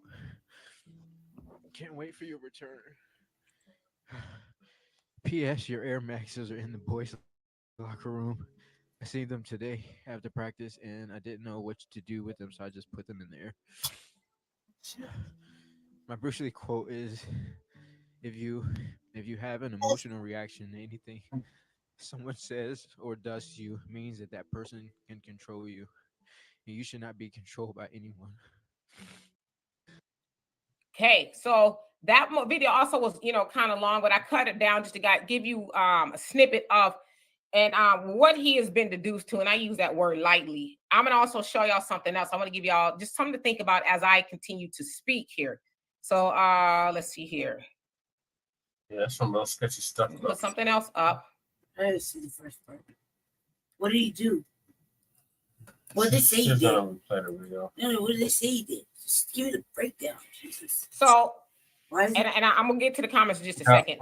So I see a lot of people have a reaction to that particular teacher. Okay, he seems like he's fairly young. I wouldn't imagine he's maybe at 30 at the oldest. I don't know. So people have called for his job. They've called him all kind of names. They call him inappropriate. He's a predator. Just all kind of stuff. I've even heard Ricky Smiley and him talk about, how he needs to be jacked up and it couldn't be my daughters and this, that, and the other. And just a gamut of things, just ruining this man, not even his job, because you can get a job, but just ruining this man's peace of mind and everything in between. And so I put this picture up because I want to know from everybody who has an issue, okay? Who has an issue with that teacher is doing. Why is it all right? See, there's a boy teacher and the one with the female teacher with the blue shirt and the black sweater. There's a whole host of students playing in her hair. Nobody seems to be mad about that, getting her hair done by seeing and heard that before. The one in the middle says, watch my students do my hair this time. And then the other one is a boy. He seems like he's in the classroom. He's got his backpack on. He's cutting his teacher's hair. And obviously there were more pictures. But what I want to know is we're so mad at this teacher for, having his students do that. And I know, as my mama used to always say, RIP, hindsight is 2020, which means looking back, would I have made different decisions? And the answer is probably yes, okay? But I want to also read to y'all something else.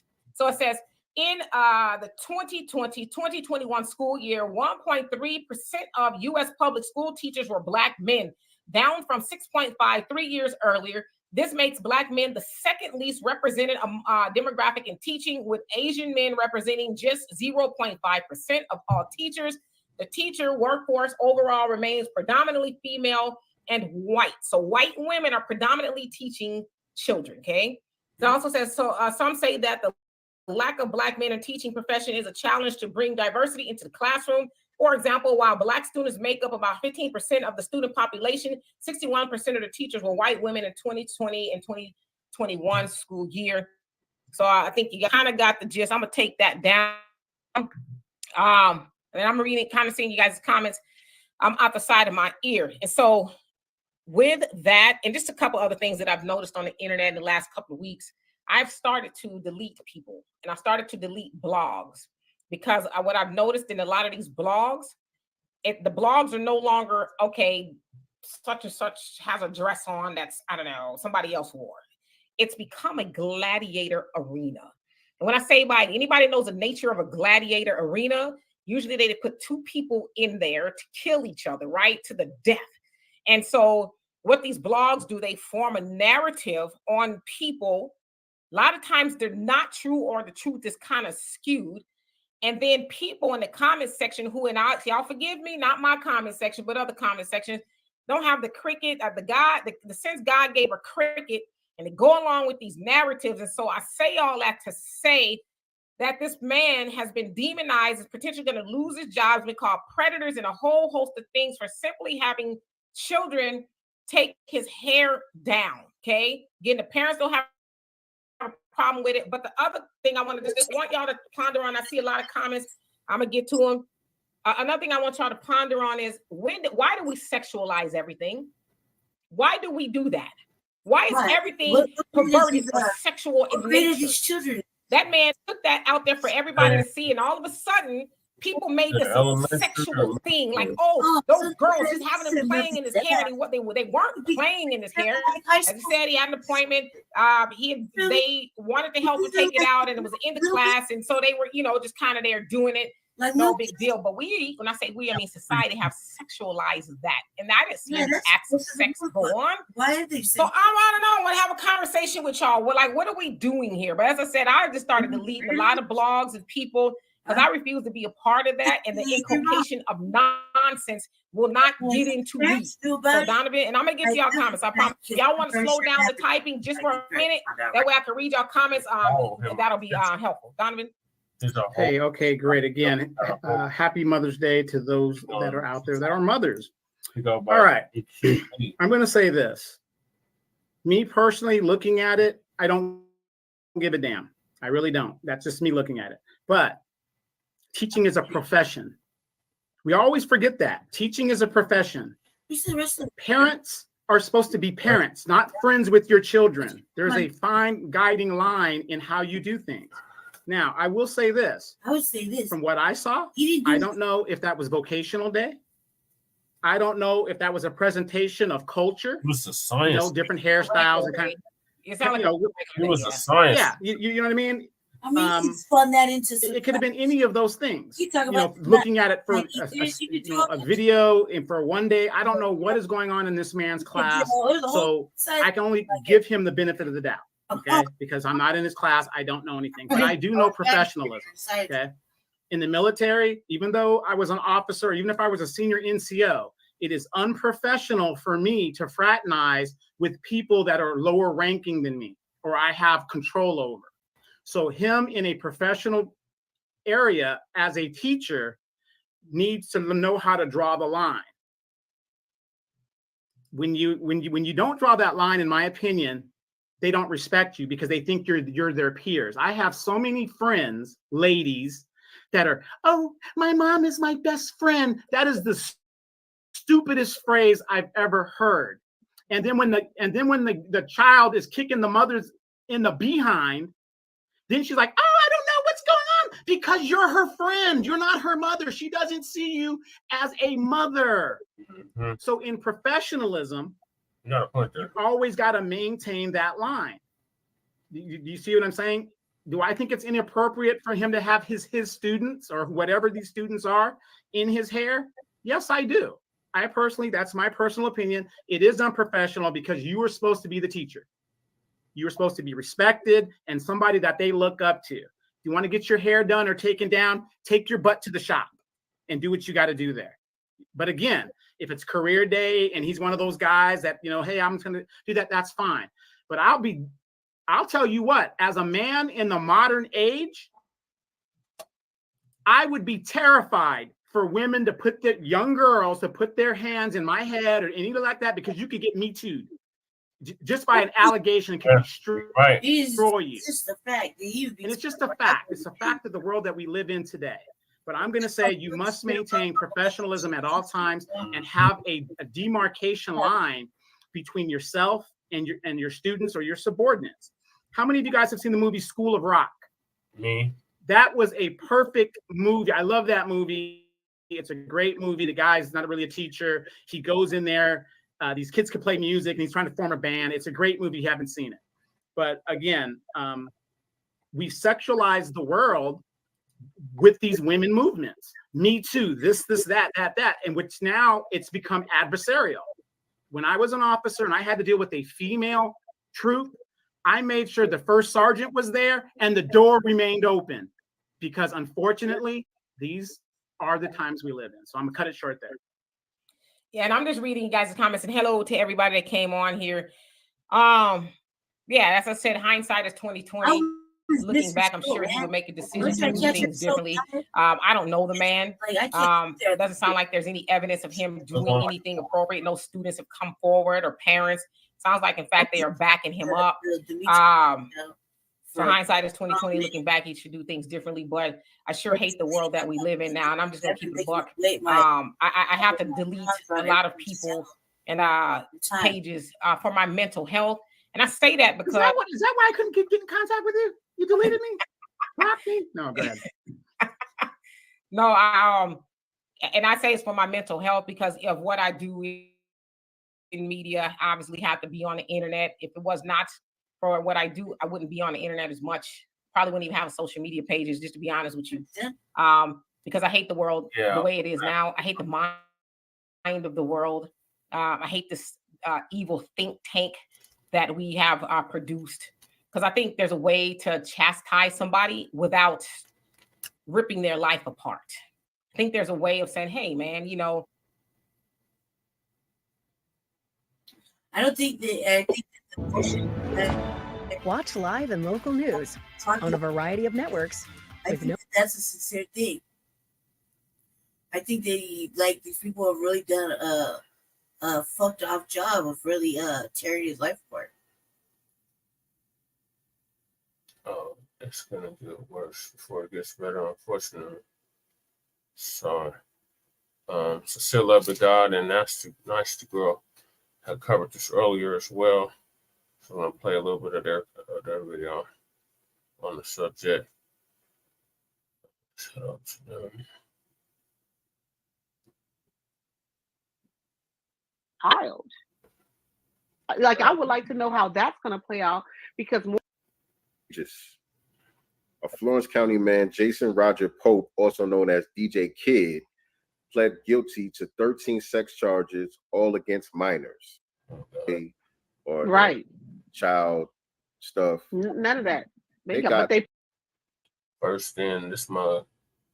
He had trafficked over 700 black girls. This cracker right here on the screen in the orange jumpsuit. You did what? He's a DJ, guys. He was a DJ. This is like an RBA topic. No, but I don't care about that. He did what? Say what did you say? He sex trafficked nearly 700 black girls. What does that mean? What do you mean? What does that mean?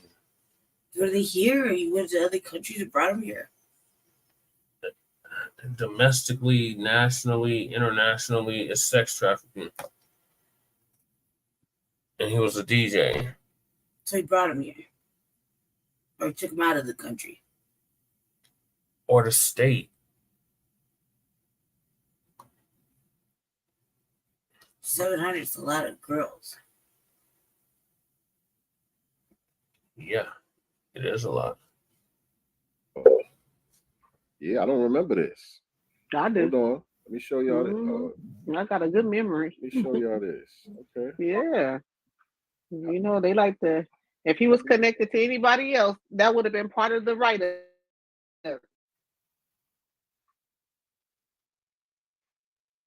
Oh, yeah, that would be in the headline. Man. That would be in the headline if it was Diddy. This month, hold on. A picture with Hillary. Share this with y'all. Yeah, this is DJ Kid right here. With Hillary Clinton. Hillary Clinton. Yeah. Take them to heal. Super predators and all of that. Yes. And speaking of super predators, you kind of hugged up there, Hillary. Right. With a predator. Interesting. Yeah, I don't remember this at all. I do.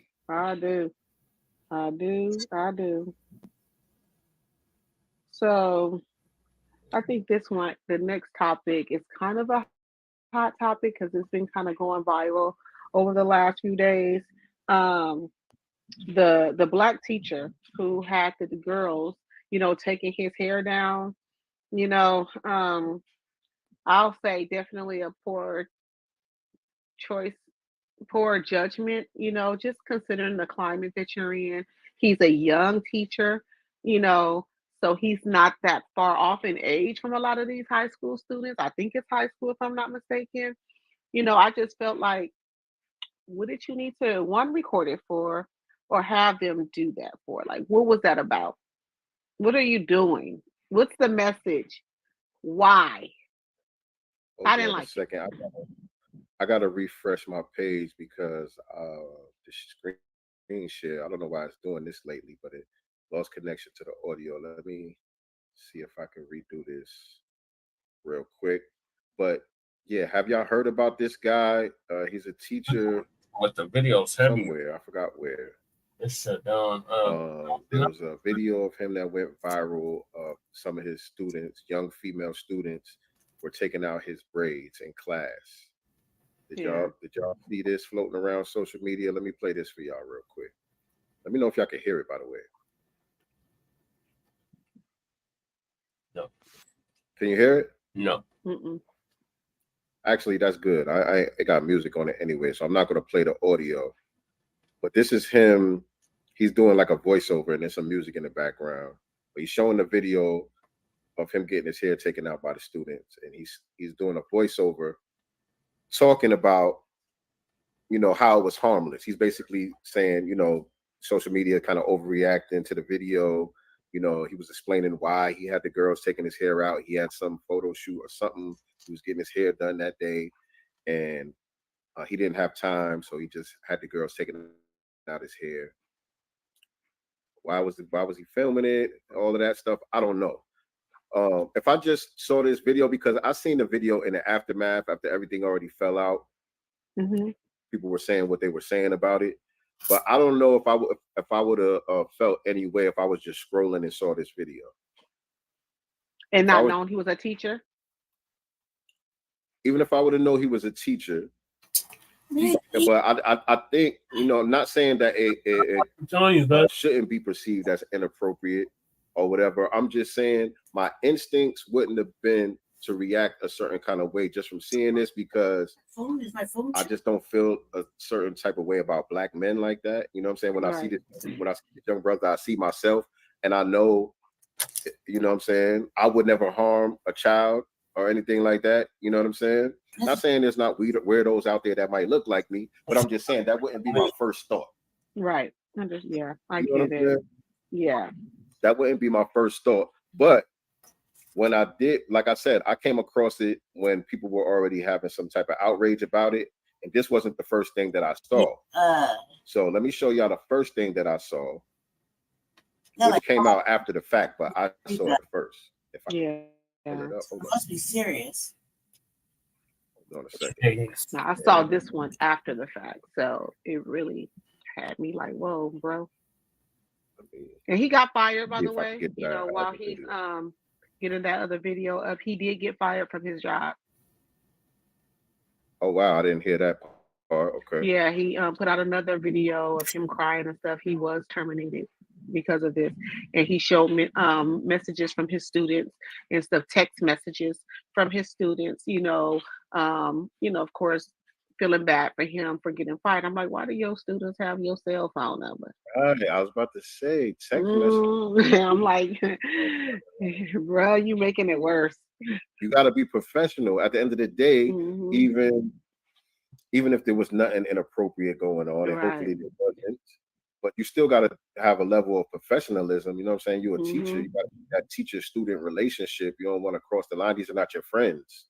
Right. You know what I'm saying? I'm looking for the damn video.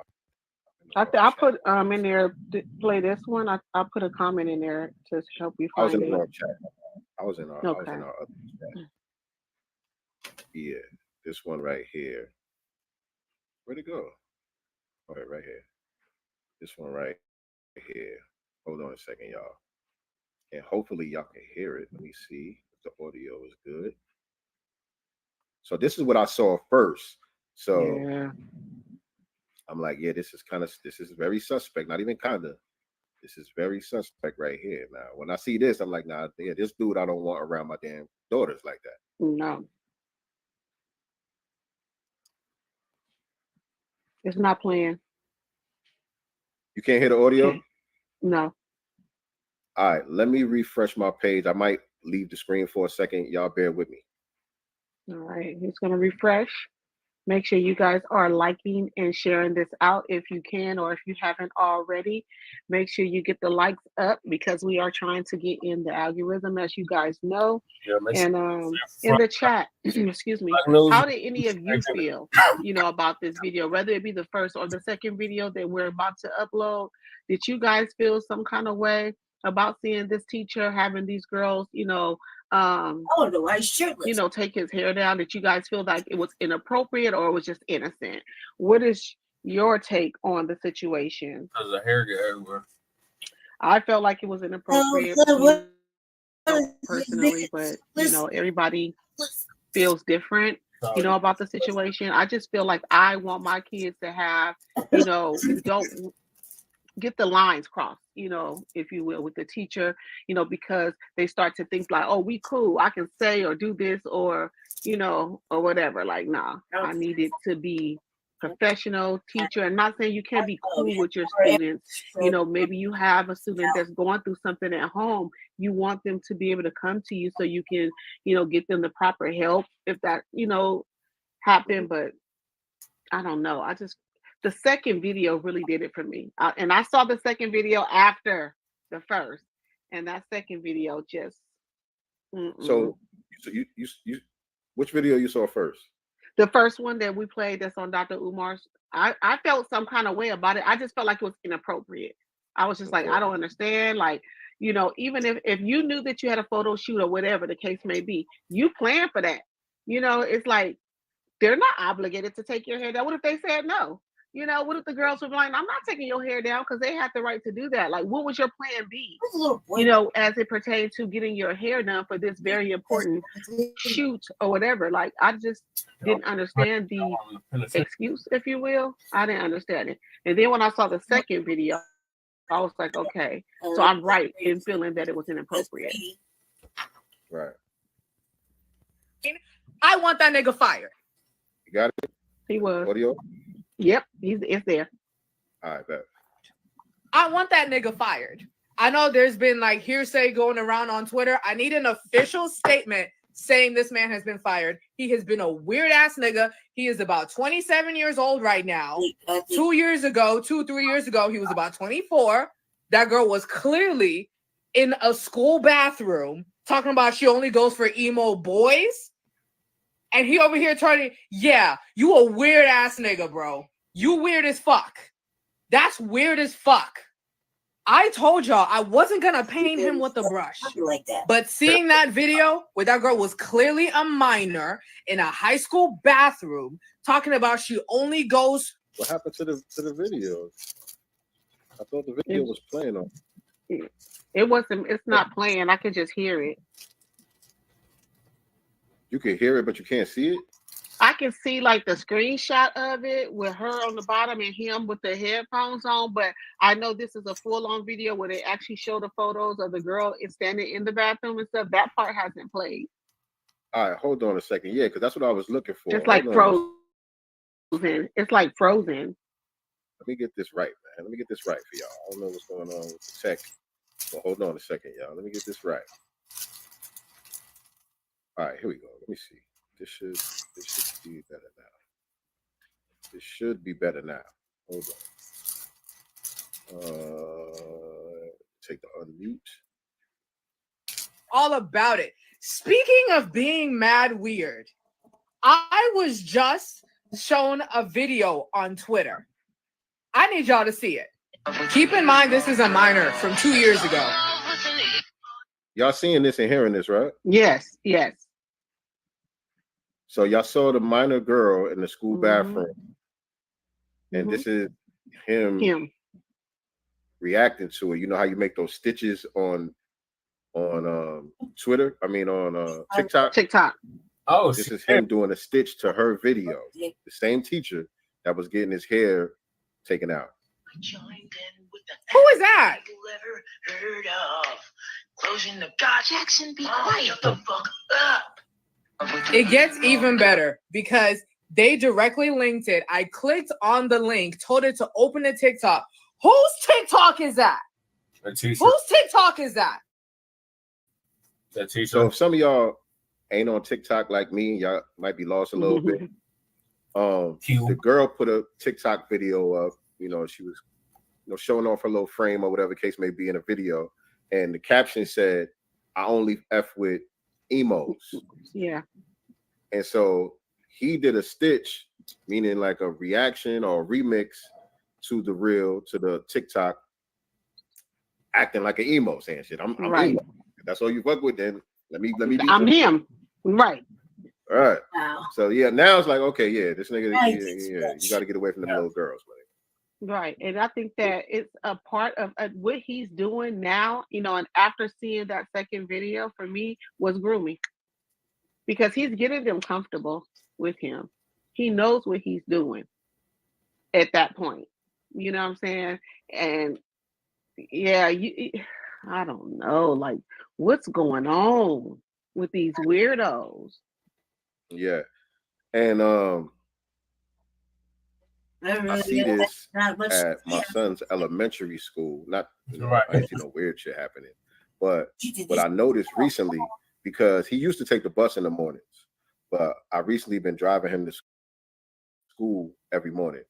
And I seen two, actually I seen three. Two of them were black, one of them was white.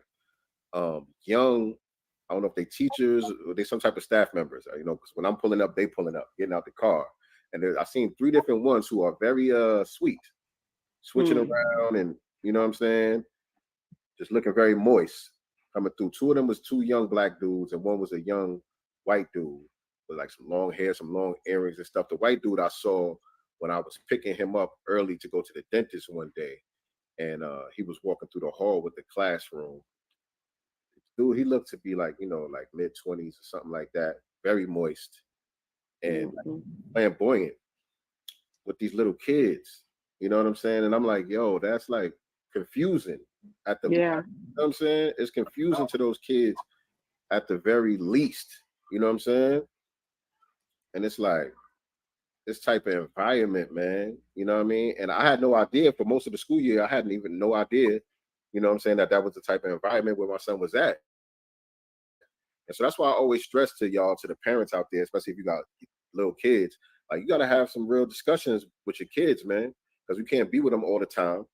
They got to understand these things before they encounter them. You know what I'm saying? We talk. My kid ain't going to school. If you allow yourself to be publicly indoctrinated with that bullshit, My kid ain't going to at school. least I already made a let decision. them know the shit before you put them in that indoctrination center. My kid ain't going to no motherfucking schools at this point. Because there's nothing but fucking weirdos and motherfucking mischief and lies and deceit going on. And I can't have my kid be confused because it'll cause me to go down to the school and really get these hands going. You know what I mean? Yeah. I'm really serious about that shit. I'm really serious about that. I do not have no problems kicking somebody's ass. You put hands on them now, it's a hate crime. I don't give a fuck. I know you don't, but to the viewers, that's a hate crime now. They're in a protected class. Yeah, they are. To another thing we were talking about in the RVA. Right. About that on Twitter recently. I was on a Twitter space with Stray Black Shark and a couple other people. I think I'm surprised they. What's the Jamaican brother's name?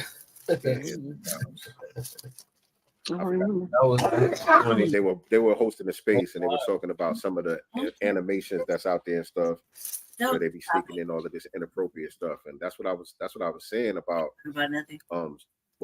How we got to be on point as parents, and how we get, you know what I'm saying? We can't just think, I'm gonna wait till they get a little bit older to have certain discussions or whatever the case may be. Like, nah, they coming at them very early.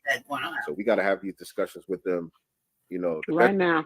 Yeah, we got to figure out a way. You don't want to traumatize them. You got to figure out a way to create the atmosphere and put it in a language that they can absorb without being traumatized, but still so that they get the message, so that they know how to react in different situations, so that they're not, taken off guard. Right. That's right. Well, you're supposed to have them talks very, very young, like 4, 5, 6, young. You're not supposed to be having them talks when your kid is damn near in high school. No. You gotta have them talks when they are like 5, 6, 7. 7 probably at the oldest. To just be barely starting to have these talks with your kids. Like, if you're gonna put your kids through that situation. Mm-hmm.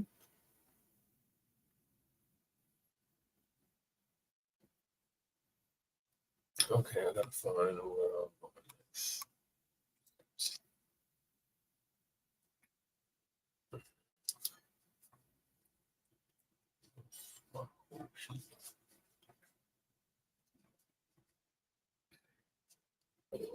Oh, beautiful.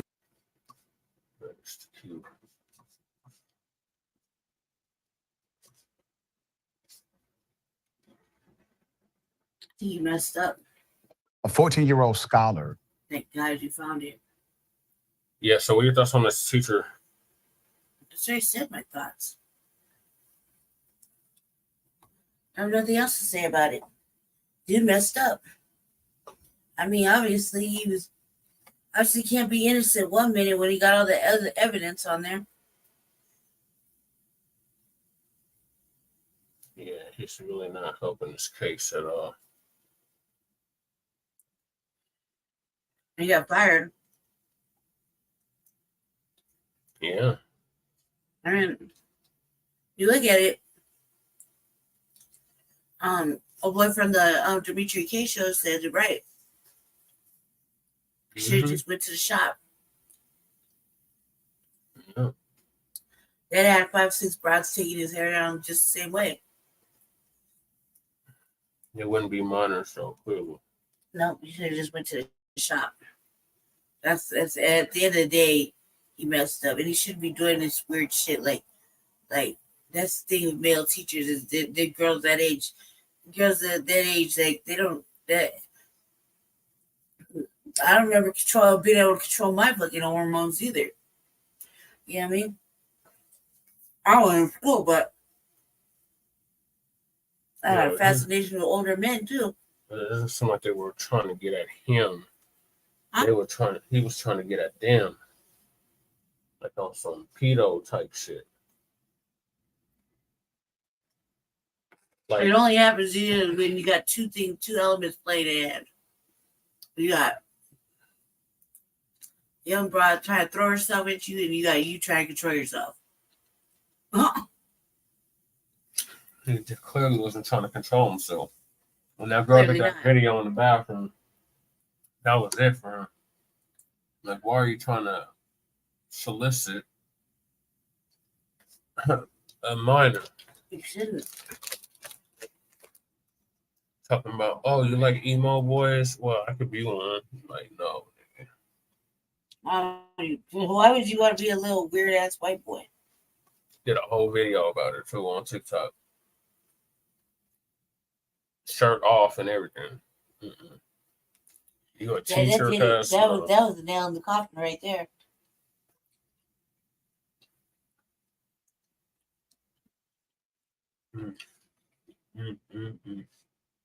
So the next topic is Black Twitter rallies behind Professor as DJ Blad, the culture vulture, that's special agent, threatens her job at Princeton over hip hop debate.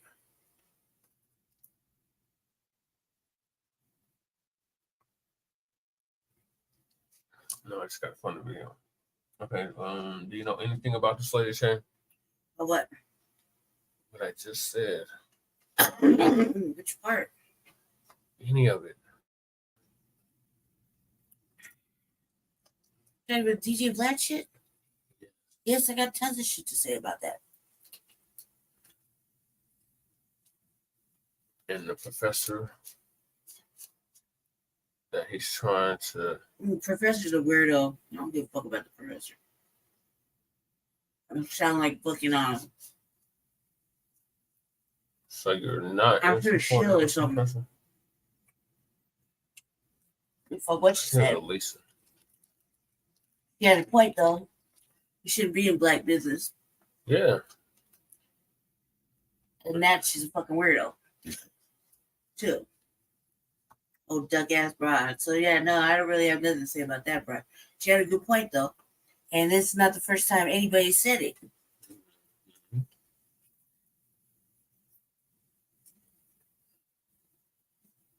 So stay the hell, stay your pale ass out of FBA business.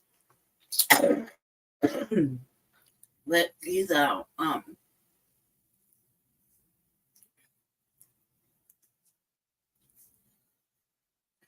Recordings just got better. Hey, it's Dana from StreamYard. I'm so excited to announce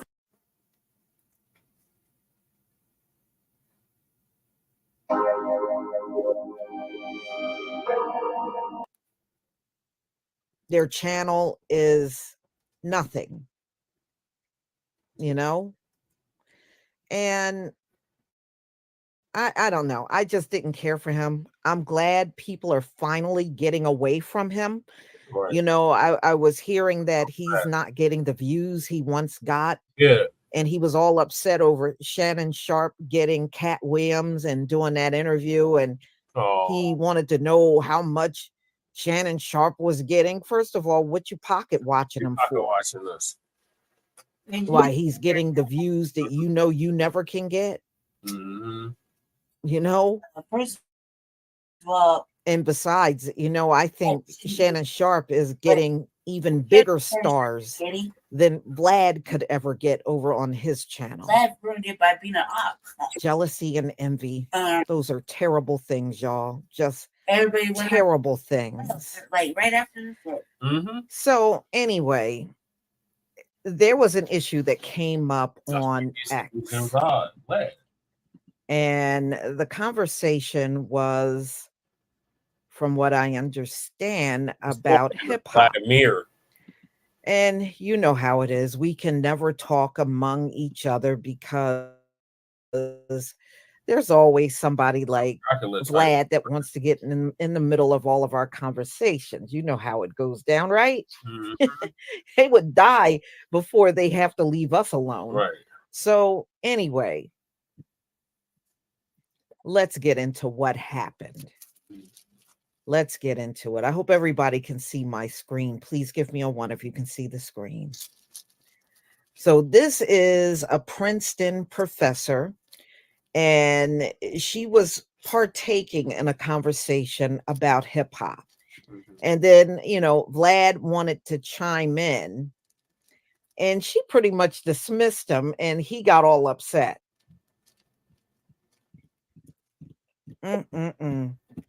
You know, look at the irony, y'all.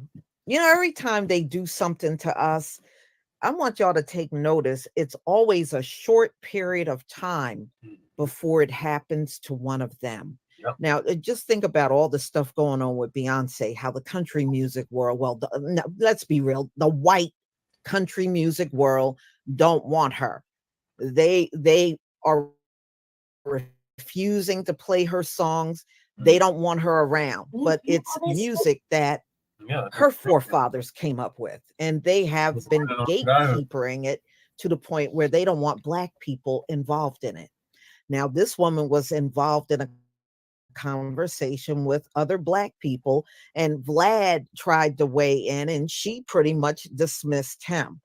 You know, it never takes long for karma to show up on their doorstep, y'all. It never, ever takes a long time. Okay, never. So here we go. So they said Vlad became a full Karen and threatened to have a Princeton professor fired from her job for telling him to butt out of a hip hop thread because he's white. Now, look at Beyonce. Stay out of the country music. She's Black. You know, it doesn't matter if she's Creole. She's Black to them. Stay out of here. We don't want you. You're a grifter. Don't come over here, right? And now he's getting hoisted out because he's white. But look at how bad he took it, right?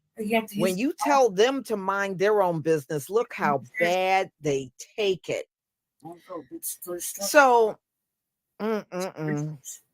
he learned that he's not as beloved in the rap community after all. He went on a back and forth with a Princeton professor on Black Twitter, calling for his cancellation.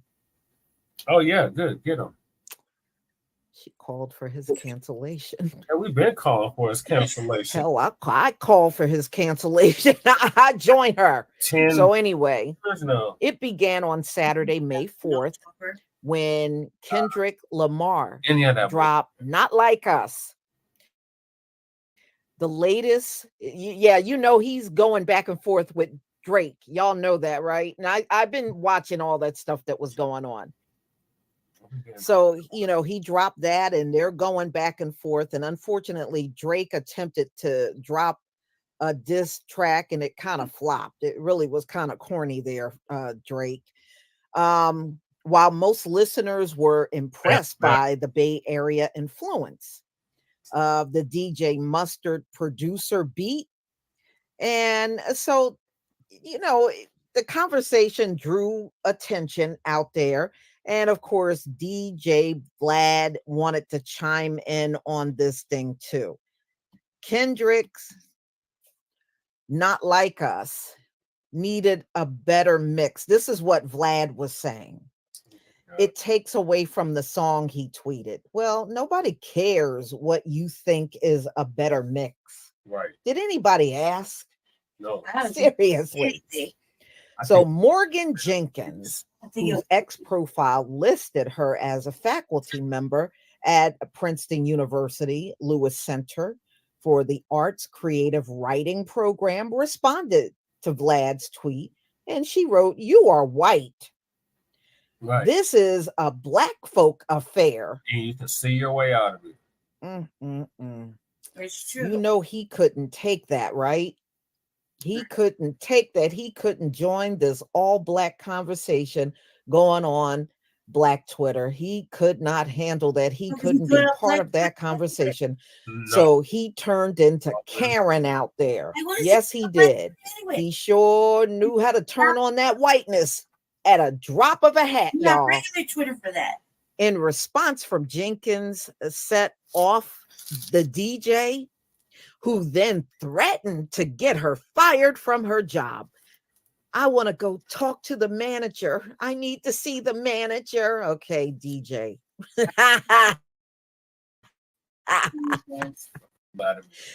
Oh, man. Y'all, you see how these folks react? This is stupid. When we tell them to mind their own business, do y'all see how they react? Mm-hmm. I think it's funny. I think it is too. Yes, he went full Karen. Mm-hmm. He said, "Wait, so a professor at Princeton is telling me that a white person shouldn't be allowed to voice their opinion about hip hop? Well, I guess if Beyonce can't sing country, you shouldn't be able to chime in on hip hop." How about that, DJ Vlad?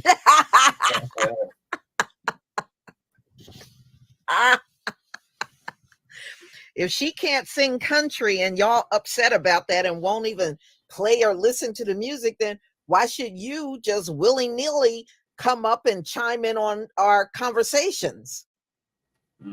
A conversation you were never invited in. You tried to invite yourself in that conversation. Now, what I mean? Yeah.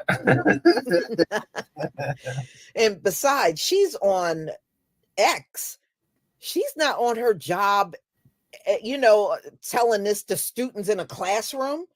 She's out on Twitter on her own time, interacting. That's all she's doing.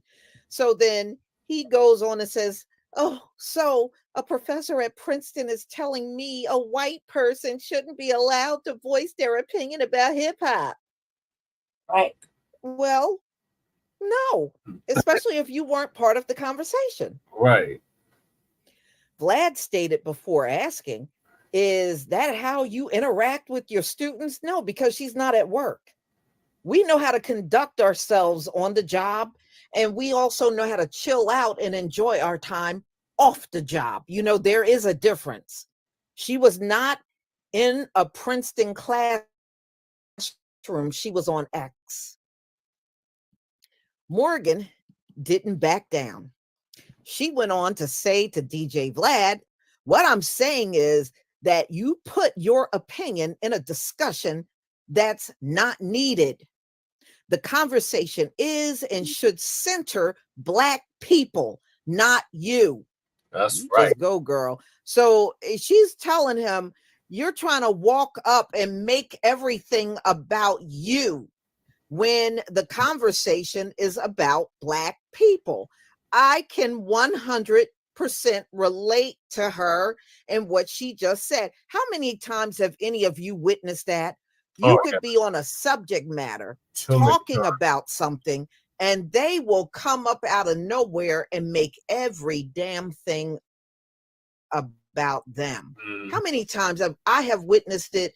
Way too many times in my lifetime. How many of you have seen this? They can't help themselves.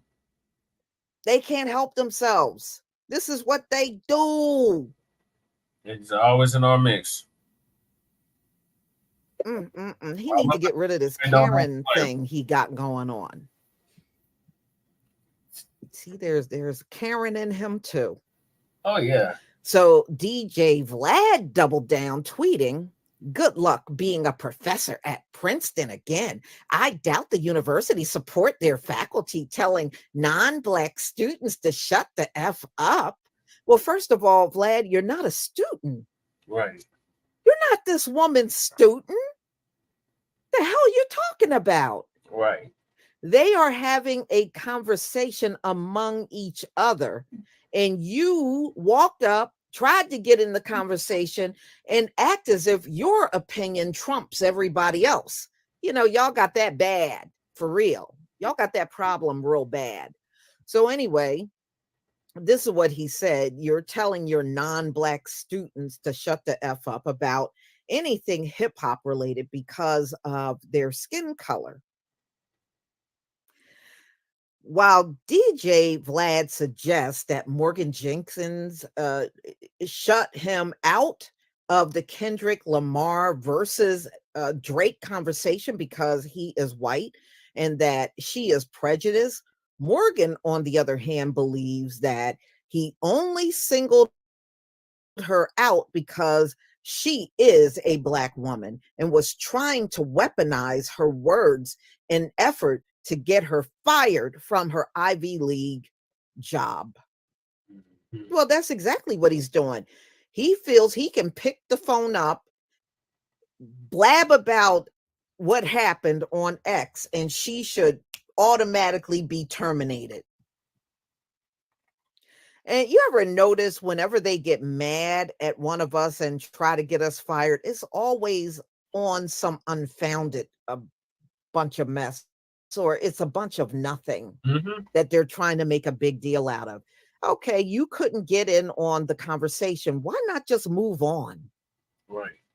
Why not just move on? You see this group of people interacting with each other.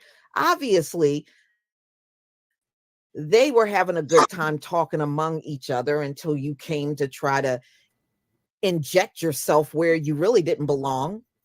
You know, I know y'all might find this hard to believe, but you don't belong in every conversation that Black men and women have. I know you might find that hard to believe, but it's true. Y'all do not belong in every conversation that we have. Right. Get it through your Neanderthal. Plain and simple. I know many of you feel you do. I have the right to say this, and I have the right to say that. And we have the right to talk to each other and no one else. Right. We have that right. We have the right to talk to each other and no one else if that's what we feel like doing.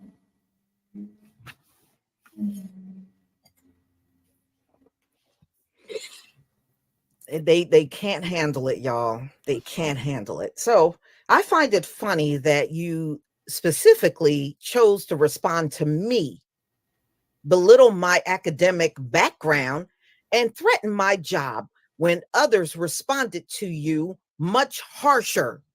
Wow. Very interesting. So Morgan goes on to say, and telling, after clarifying that she never told him to shut the F up about anything hip hop related due to the color of his skin. Right. The former DJ warned her not to change her words up now, promising, I'll be reaching out to Princeton about this Monday. To which Morgan promptly let him know that she had completed both her semester and contract at the school. But thanks for trying to bully me out of a job for centering Black people because you got in your feelings. Very retaliatory. Nice tactic, she wrote. So if the school year is over and her contract is over, then what job is she going to lose? That's pretty much what she's saying. My contract is up and the semester is over. So who's going to fire me? You idiot.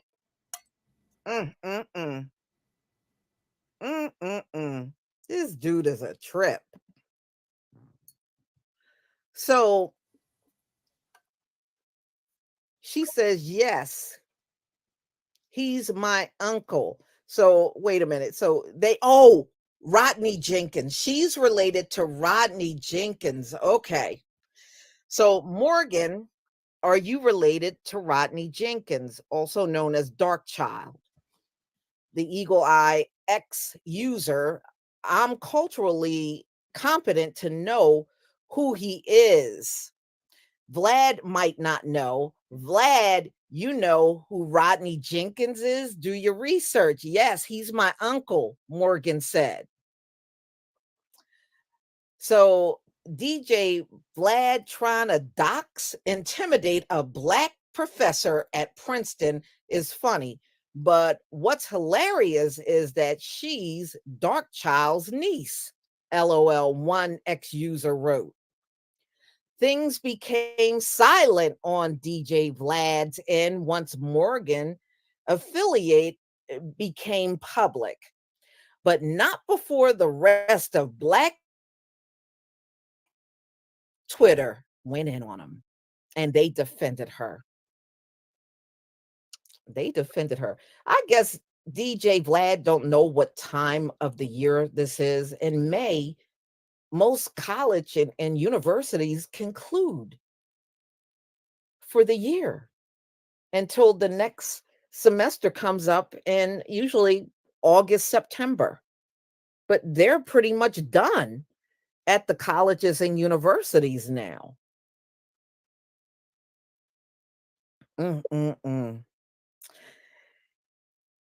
You get accused of being a white person that needs to stay out of Black business. And the first thing you do is check notes, threaten to call the manager. Yeah, that's a Karen, said one ex-user. I mean, he was getting dragged out there.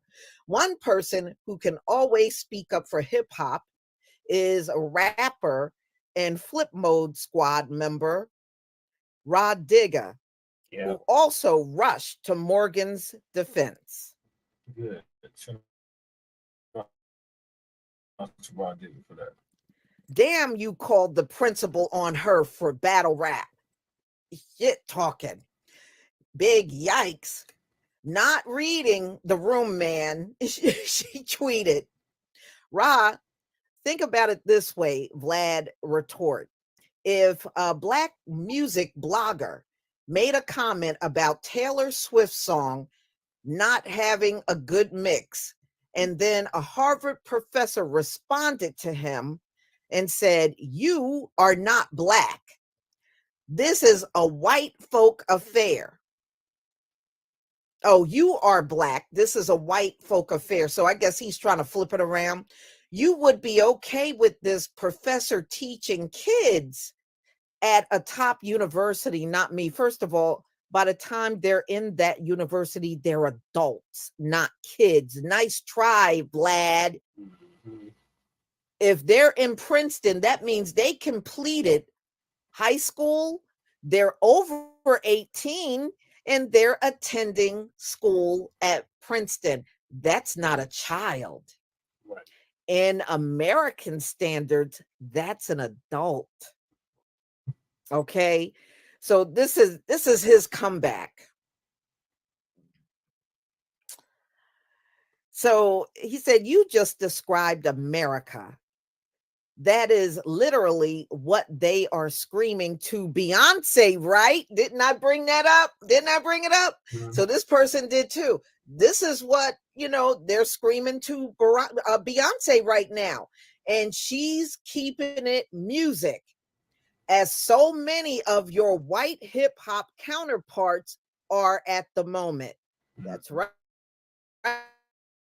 They've been taking digs nonstop at Beyonce over country music. And I'm glad somebody other than myself brought that up. Now he wants to be in the middle of this hip hop conversation and they won't let him do it. So he's outdone. Digga left him with words of wisdom, particularly as a white person in hip hop. She told him regarding Morgan's message. If you believe you have earned your place, sticks and stones, man.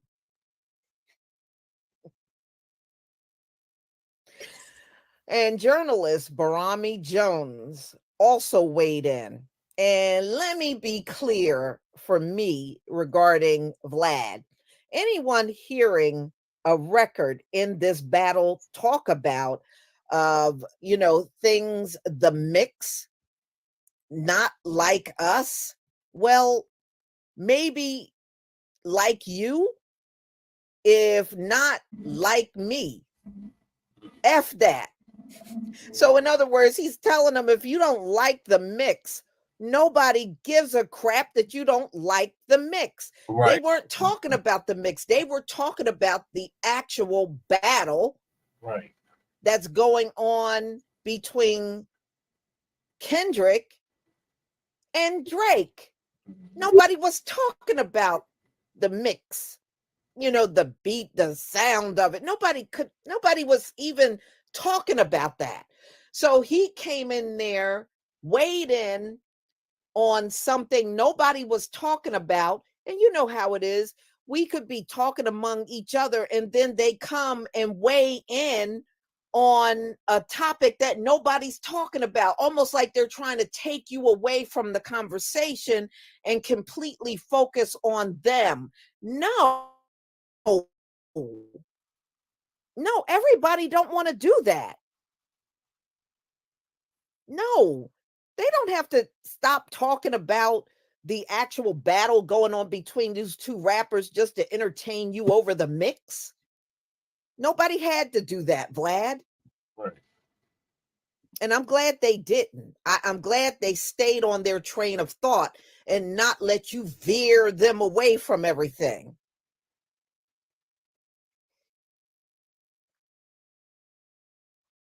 And okay, so this journalist went on pointing out that the mix of the song is the last thing any true hip hop lover cares about during a battle. I understand and respect your point, but at the end of the day, Kendrick's audio is being heard by tens of millions of people. A rough mix is the equivalent of blurry video. Meanwhile, Drake is going all out on production and mixing level, Vlad responded. Bomani reminded Vlad that this is a diss track and far deeper than that. All right, so he called Drake a slave runner, and you calling Kendrick out for two tracking? Nah, man. Proving once again, Vlad was deeply out of touch. So instead of joining the conversation and staying on track over the battle, which they were talking about, he's sitting there talking about the mix, and nobody cared about that. People are talking about the lyrics and how Kendrick came back at Drake and putting the pedophile sign on his mansion and all that stuff. That's what people are talking about. The mix, ain't nobody thinking about no mix. So he also went full Karen and replied, an observer of the conversation, even comedian Kev on stage, he mocked Vlad's critique, but did not get personally attacked the way Morgan was. So it seems like a lot of people were coming at Vlad, but the only one he wanted to go on full attack with was Morgan, who was the professor at Princeton. He seemed to ignore everybody else's attack on him. Just the black woman he wanted to focus on. However, she warned him he might be next. You better take this down before the hall monitor sends you to the principal's office. That's what Morgan Jenkins wrote. So anyway, other professors stood with Morgan as well, telling Vlad he is welcome to call their schools. Yeah, he's welcome to call because all the schools are out, y'all. All the schools are out. The colleges are done. So hell no, they don't care that Vlad's going to pick up the phone and call. This is May. Anybody that's been to college know when May comes, it's pretty much over. So they're saying not only can you call Princeton on Morgan Jenkins, and they say feel free to call on any of the professors that were also on X at that time. Yeah, feel free to call on all of us. We don't care.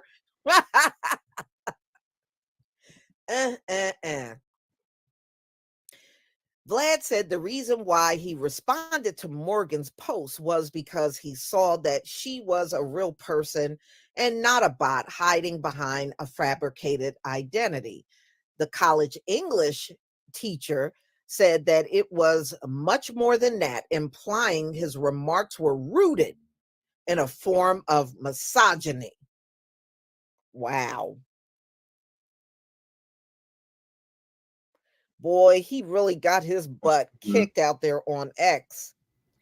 She tweeted, he also didn't think that anyone would defend me because I am a Black woman.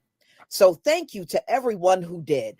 I know why he responded to me, and it's not because his other critics were bots. Yeah, nobody out there that was responding to him was a bot. Man, get out of here with that. So if that is what Vlad believes, he was wrong. Darkchild has not weighed in on his niece and DJ Vlad spat. Well, I would imagine in the next coming days, he will weigh in and give his opinion to Vlad. Wow. Wow. It sounds to me that Vlad was just butt sore that nobody paid attention to him. He wanted attention and he just couldn't get it out there. Oh, well.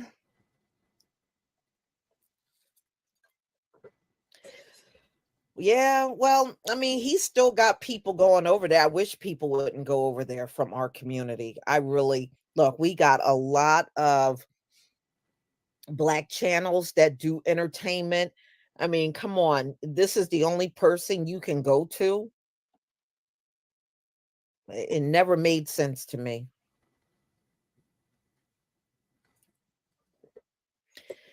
Yeah, well, I guess he was out there trying to steal the show and usurp the conversation, and they just wouldn't let him do it. So I guess he got butt sore over that and gonna call Princeton and everybody else. So, and she just, she just seemed unconcerned about the whole thing. And I'm glad she was. He pays them. Yeah, but still, they don't have to go there. They don't have to go there.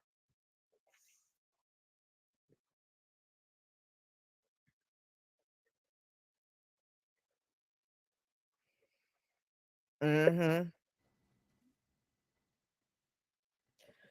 Well, it just looks to me like he was butt sore that he could not dominate a conversation that these Black folks were on. And he wanted attention and he just couldn't snatch the attention away. So he's all upset. Oh, well, he'll get over it.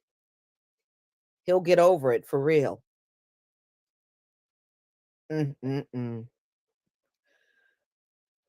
So, y'all, I'm going to go ahead and conclude, but I think what happened to him was hilarious. I don't see nothing wrong with what happened to him.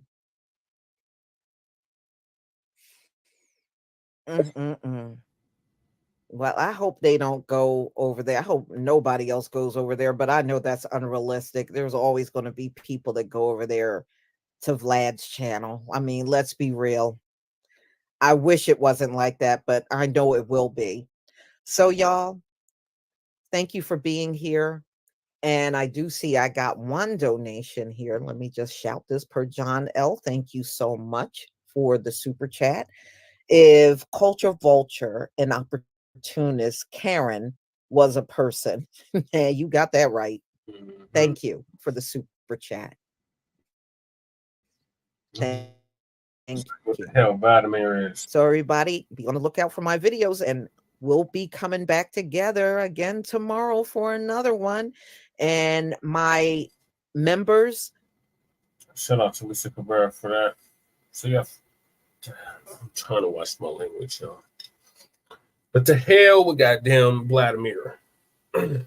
Gets no love over here. We've been saying he's an agent for a decade plus now. But must still continue to want to go over to that stupid ass platform. Like the Nemesis.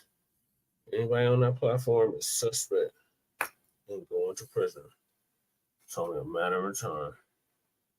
Or gonna get killed. It's only a matter of time. So yeah, he can't be trusted. He's a culture vulture, just like Eminem's a goddamn culture vulture. And any of these other culture vultures that like to leech off our culture and don't want to pay homage or give respect to the original creators and founders of said culture. They have nothing to contribute or bring. They just take. Them days are over. So we've been on cancel Blad. I'm glad everybody else is catching up. But yeah, it's no love. And he ain't even really a DJ too. To hell with him. Ukrainian. That's what I'm talking about. Ukraine this and Ukraine that. It's a prime example of why we don't fuck with the Ukraine.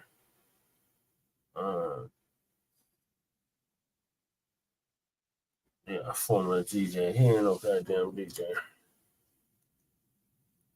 To hell with Vladislav,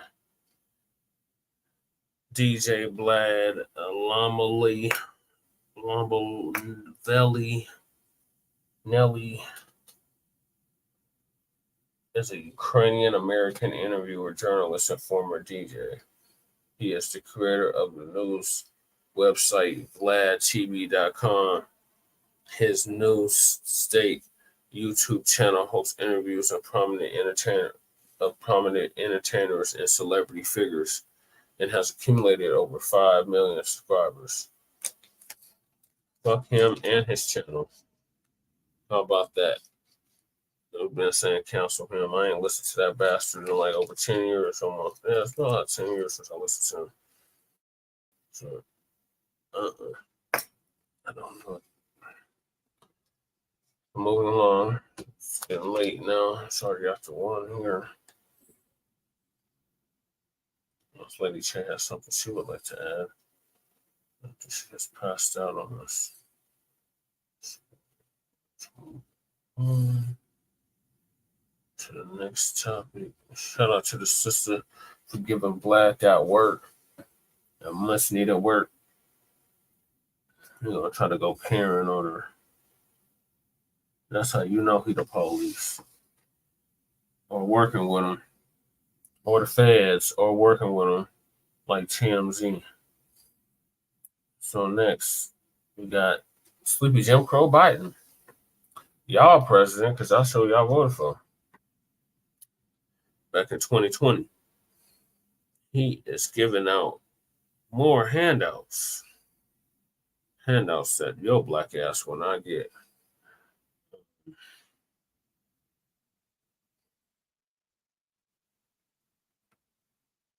So Sleepy Jim Crow is giving out billions. That's what it be.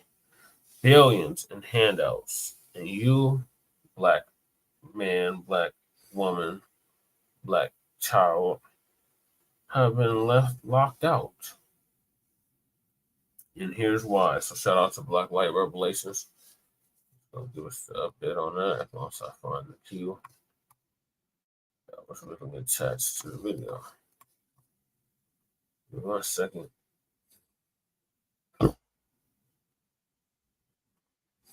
Going back into his channel. A 14-year-old scholar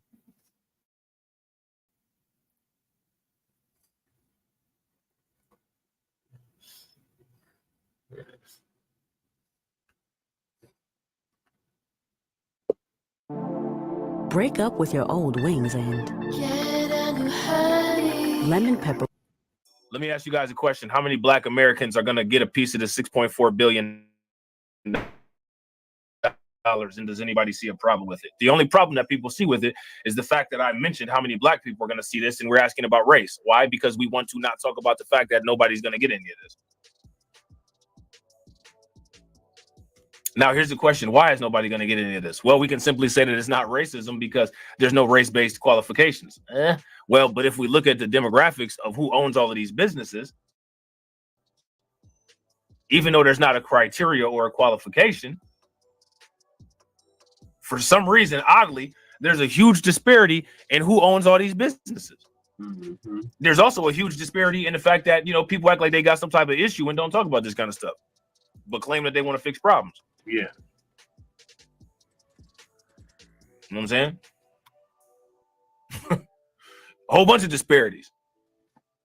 You know what I'm saying? The Biden administration agrees to provide $6.4 billion to Samsung for making computer chips in Texas. So this is basically like, you know, white people and some Asian people breaking a big loaf of bread. Mm-hmm. Now here's the question: who cares? Who cares? Here's the better question: what is people's plan or idea to mitigate this issue? So we got to ask the first question. Is the system designed to include us in this? Yeah. No, it's not. Because the system is not designed to ensure our survival. The system is not designed to enhance our survival.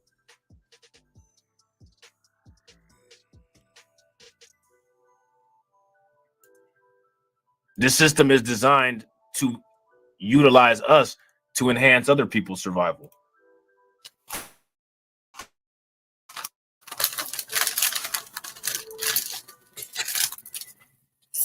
Would you guys agree? If you guys agree, give me a thumbs up. If you guys disagree, give me a thumbs down.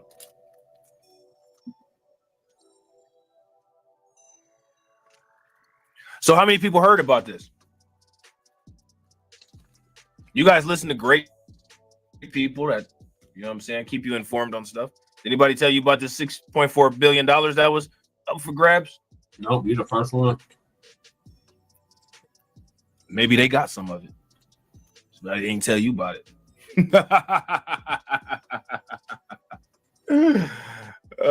Oh, man. Maybe not. I don't know. You know what I'm saying?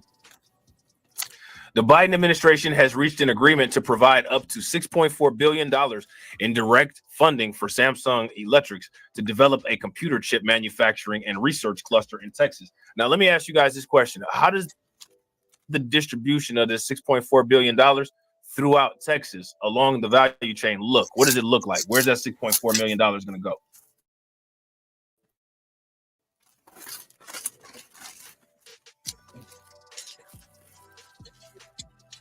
Where's it going to go? How's it going to get dispersed? How's the quote unquote trickle down going to work? How is it going to, how many hands is it going to go through before it trickles down to our hands? And how much of it is going to come into our hands? See, that's the question. Does it matter? What is this doing to the racial wealth gap? Does it matter? Does anything, does it matter? You know what I'm saying? These are the questions. These are the questions. You know what I'm saying? These are definitely the questions. Real quick, shout out to everybody watching. I appreciate you guys. You guys are great. If you guys have not smashed the like button yet, please take a moment, smash that like button. Also, if you guys haven't hit the bell, please take a moment, hit the bell, share the stream to your social media. If you are having issues with notifications or whatever, join the Discord. Just hit that link that's pinned in the comment section.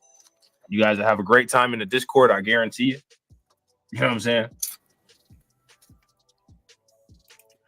So now here it says the funding announced Monday, and this is an old article. So let me see when this was. This was April 15th. All right. I had planned on doing an article about or doing a video about this. I just never got around to it. You know what I'm saying? So now I finally was able to get around to it. So, you know what I'm saying? Even though it was April 15th, I think it's still important because, like I said before, you know what I'm saying? I think it's very important for us to always keep track of all the money that gets thrown around that people say that they don't have or that they don't have to give, right? Because I don't expect them to give us anything because they're not going to, because the idea is to make sure that we starve. However, we need to be able to have a record of all of these things occurring so that when it's time for us to start creating serious problems for people's families getting food, they understand why it's their turn to starve now.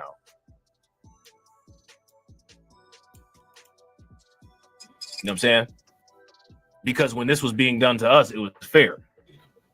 And the only thing that you're saying that it's not fair now because it's being done to you, well, guess what? Shout out to Stephen A. Smith. We don't care. All right. You know what I'm saying? My dishonesty pushed back my hair and we don't care. You know what I'm saying? Because I'm not like... They not like us. They not like us. They not like us. They not like us. They not like us. They not like us.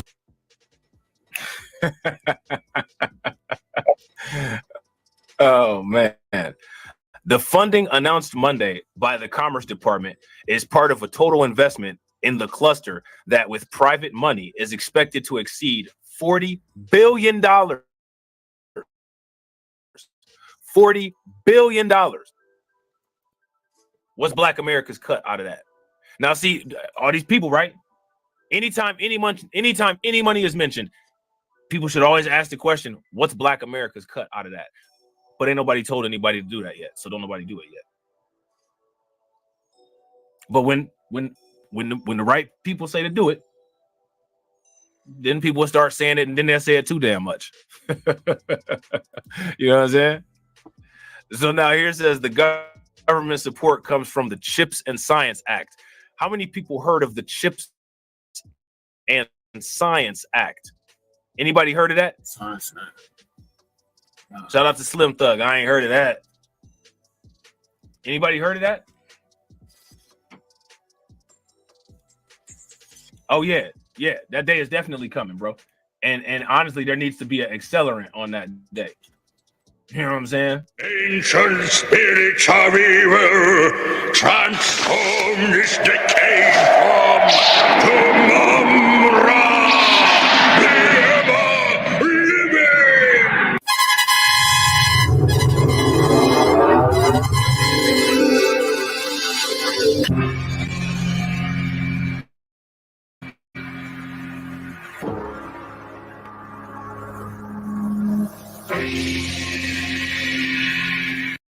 Web.com's AI tools make website creation easy. Simply tell us some info about your brand, and the AI builds.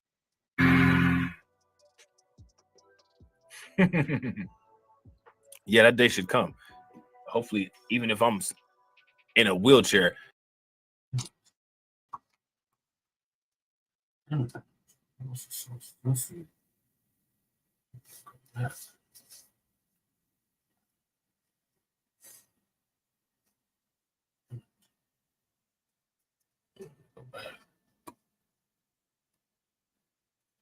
Sorry, y'all. I gotta find the video again.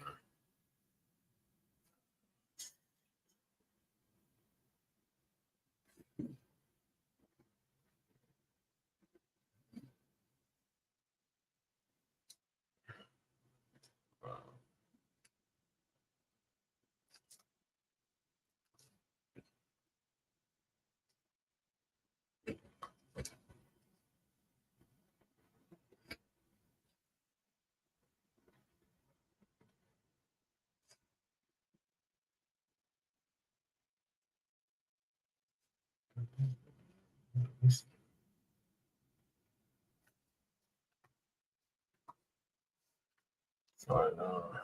This mouse, this computer.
Can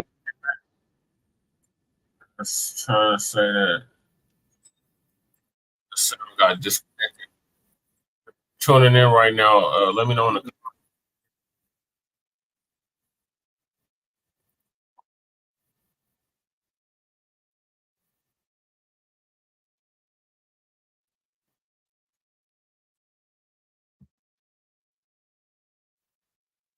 no. Can you hear?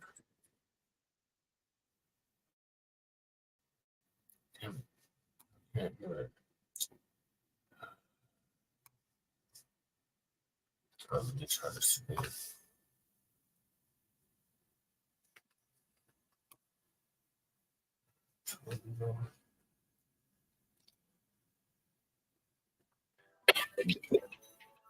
That'd be nice to see. You know what I'm saying? So now here it said Biden signed into law in 2022 with the goal of reviving the production of advanced computer chips domestically. Now, let me ask you guys this. What do you guys think the purpose of doing this was? There's a reason why they're doing this. What do you guys think that the reason is? They want to bring producing computer chips back here domestically. They want to make that a domestic thing. Why? I did. That is. Shout out to shout out to Tia2U. Tia2U, you caught that? Yeah, I said that my dishonesty pulls my hair back. Shout out to Stephen A. Smith. Yeah, I did. You know what I'm saying? I did talk pretty tat. You know what I'm saying? Oh man. How many people think that they're probably trying to have a backup system here to be able to produce computer chips in case the United States somehow loses its influence on Taiwan and China increases its influence on Taiwan? You guys think that that's one of the reasons why they would want to make sure that they have some type of manufacturing initiative, chip manufacturing initiative in Texas? What do you guys think is the reason why they want this chip manufacturing effort in Texas? This is important. You know what I'm saying? We got to do the 3D chess. You know what I'm saying? The proposed project will propel Texas into a state-of-the-art semiconductor ecosystem. Oh man, who moved? Didn't somebody recently move to Texas that would be interested in this type of technology? Who moved to Texas? Somebody used to live, I think, in California, if I'm not mistaken. We just got too lit, bro. You know what I'm saying? So they moved to Texas. You know what I'm saying? Now we're making it so that we have chips right there. Yeah, shout out to Black Free Thinker. Shout out to Hurricane IQ. Yeah, facts. Everybody's favorite apartheid spawn. Yep. You know what I'm saying? Commerce Secretary Gina Raimondo said on a call with reporters, it puts us on track to hit our goal of producing 20% of the world's leading edge chips in the United States by the end of the decade. Again, a direct attempt to compete with China. All right. Raimondo said she expects the project will create at least 17,000 construction jobs and more than 4,500 manufacturing jobs. Now, this is why I stopped shopping on Amazon, and you should too. Don't spend another dime on Amazon until you watch this first. what's interesting about this is out of these jobs, what percentage of these jobs do you think that we'll be able to secure? Less than 10% at best. What do you think? Shout out to Black Free Thinker. You're trying to access the Discord. Is anybody having any issues accessing the Discord? Oh, yeah, I'm going to share this in my damn Discord. Hold on real quick. I'm going to drop a new link in there. All right. Did you use that link that's pinned into the chat?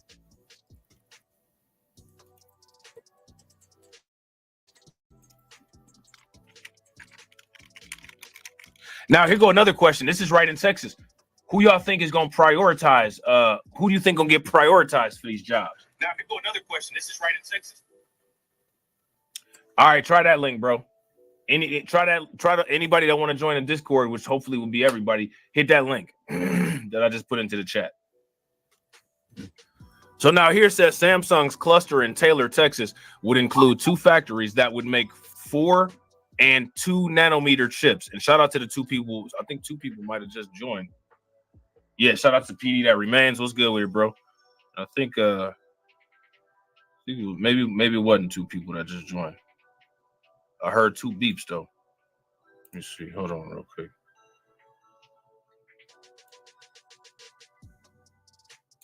Yeah, I heard 2 beeps, but it looked like only PD joined. All right, so shout out to PD. Throw some flames, some radiation emoji, and some ducks in the chat for PD for standing on business. I'm standing on business. I'm standing on business. I'm standing on business. Yeah, we have a good time in there. You know what I'm saying? We chop it up. So it's going to be kind of difficult, man. This is one of the reasons why we got to create our own jobs, because I guarantee you that these jobs are already taken. Texas is the place where a lot of people come into the United States illegally.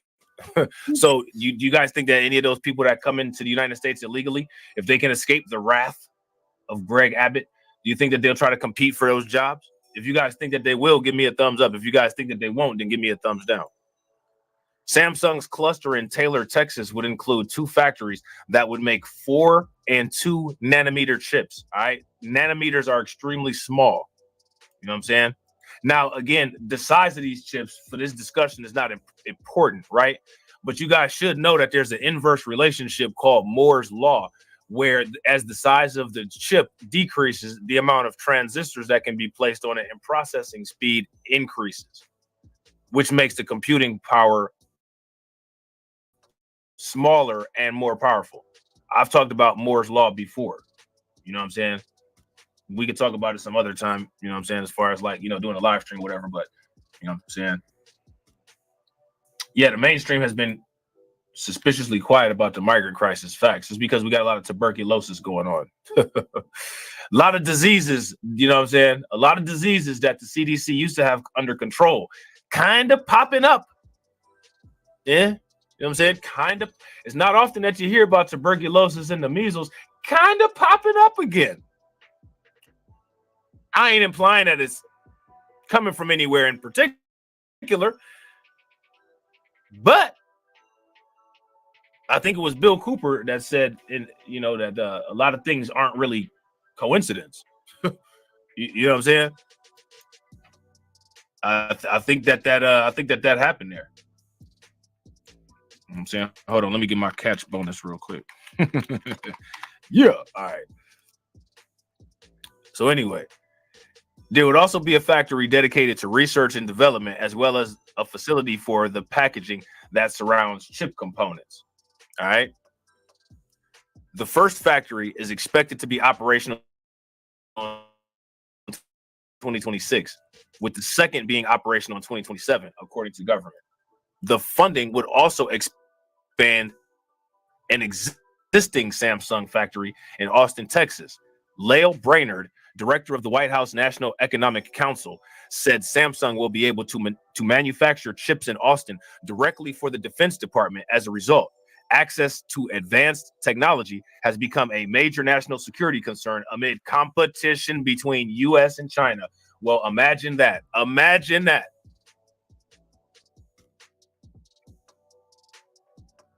Imagine that.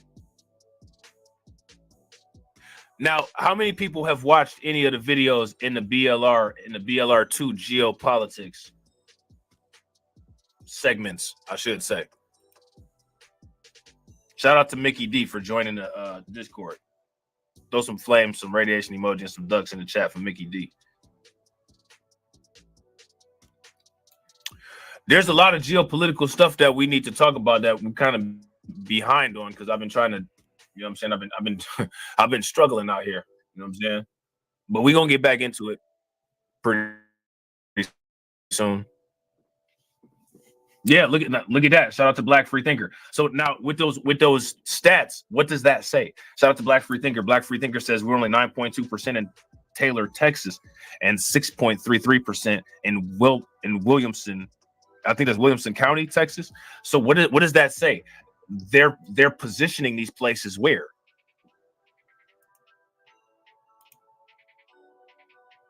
They're positioning these places where? And the question is, why are they positioning these places where they're positioning them at? Gotta ask those questions. Gotta ask those questions. Gotta have it on document. You know what I'm saying? Facts. Away from us.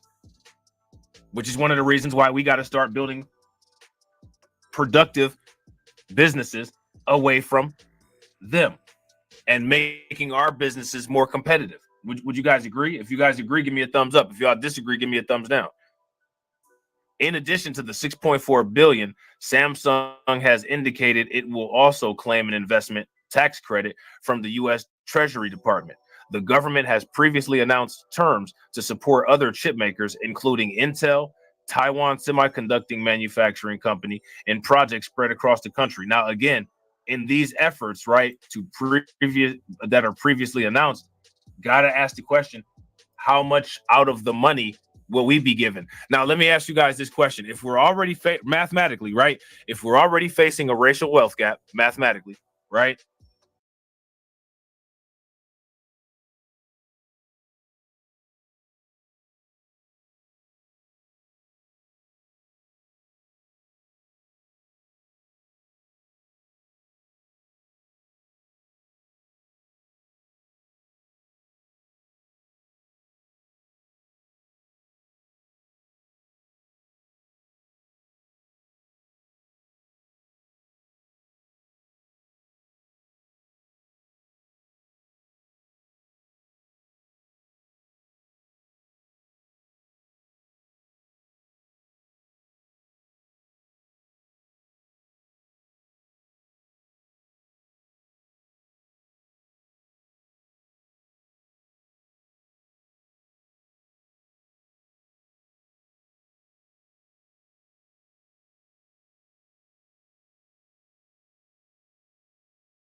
Then on top of it, because of the way that the economy is structured and because of the geography, we don't have access to be able to take advantage of some of these type of opportunities.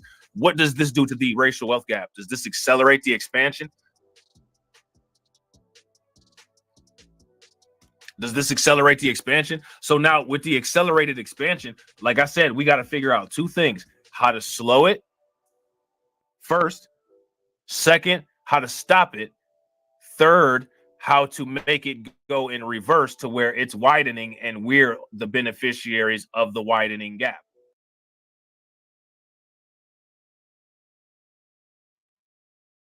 Yep, I agree wholeheartedly.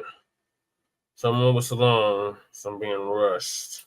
Nobody's The rushing next you. show. You don't even know what you're talking No, about. you don't Jesse. know what you're talking Why about. do you do that? Because if nobody knows anything, why do you have to start with some petty ass fucking I'm trying to shit? explain it to you. No, I didn't know you didn't As explain you shit. All clearly you did didn't is watch start the an video. argument. All you did is start an argument. Now Clearly you didn't watch brought it to the forefront. Right? Why do you do Clearly that? didn't watch the video. Why did you do that? Because Nobody I'm was being knowing rushed. anything, cuz now you Yes, gotta I fucking am. do that. So the next topic is Tim Shut Scott, up. Like, Uncle hurry Tim up and end this Scott, shit so we can go. the View host, Hurry up. attacking. He said Now that you want to he make just has this been like this, attacking cuz me for I want you to being shut it off. the only Keep your black mouth, Jesse. GOP senator. Keep your mouth, please. So I'll shut it off for you. video.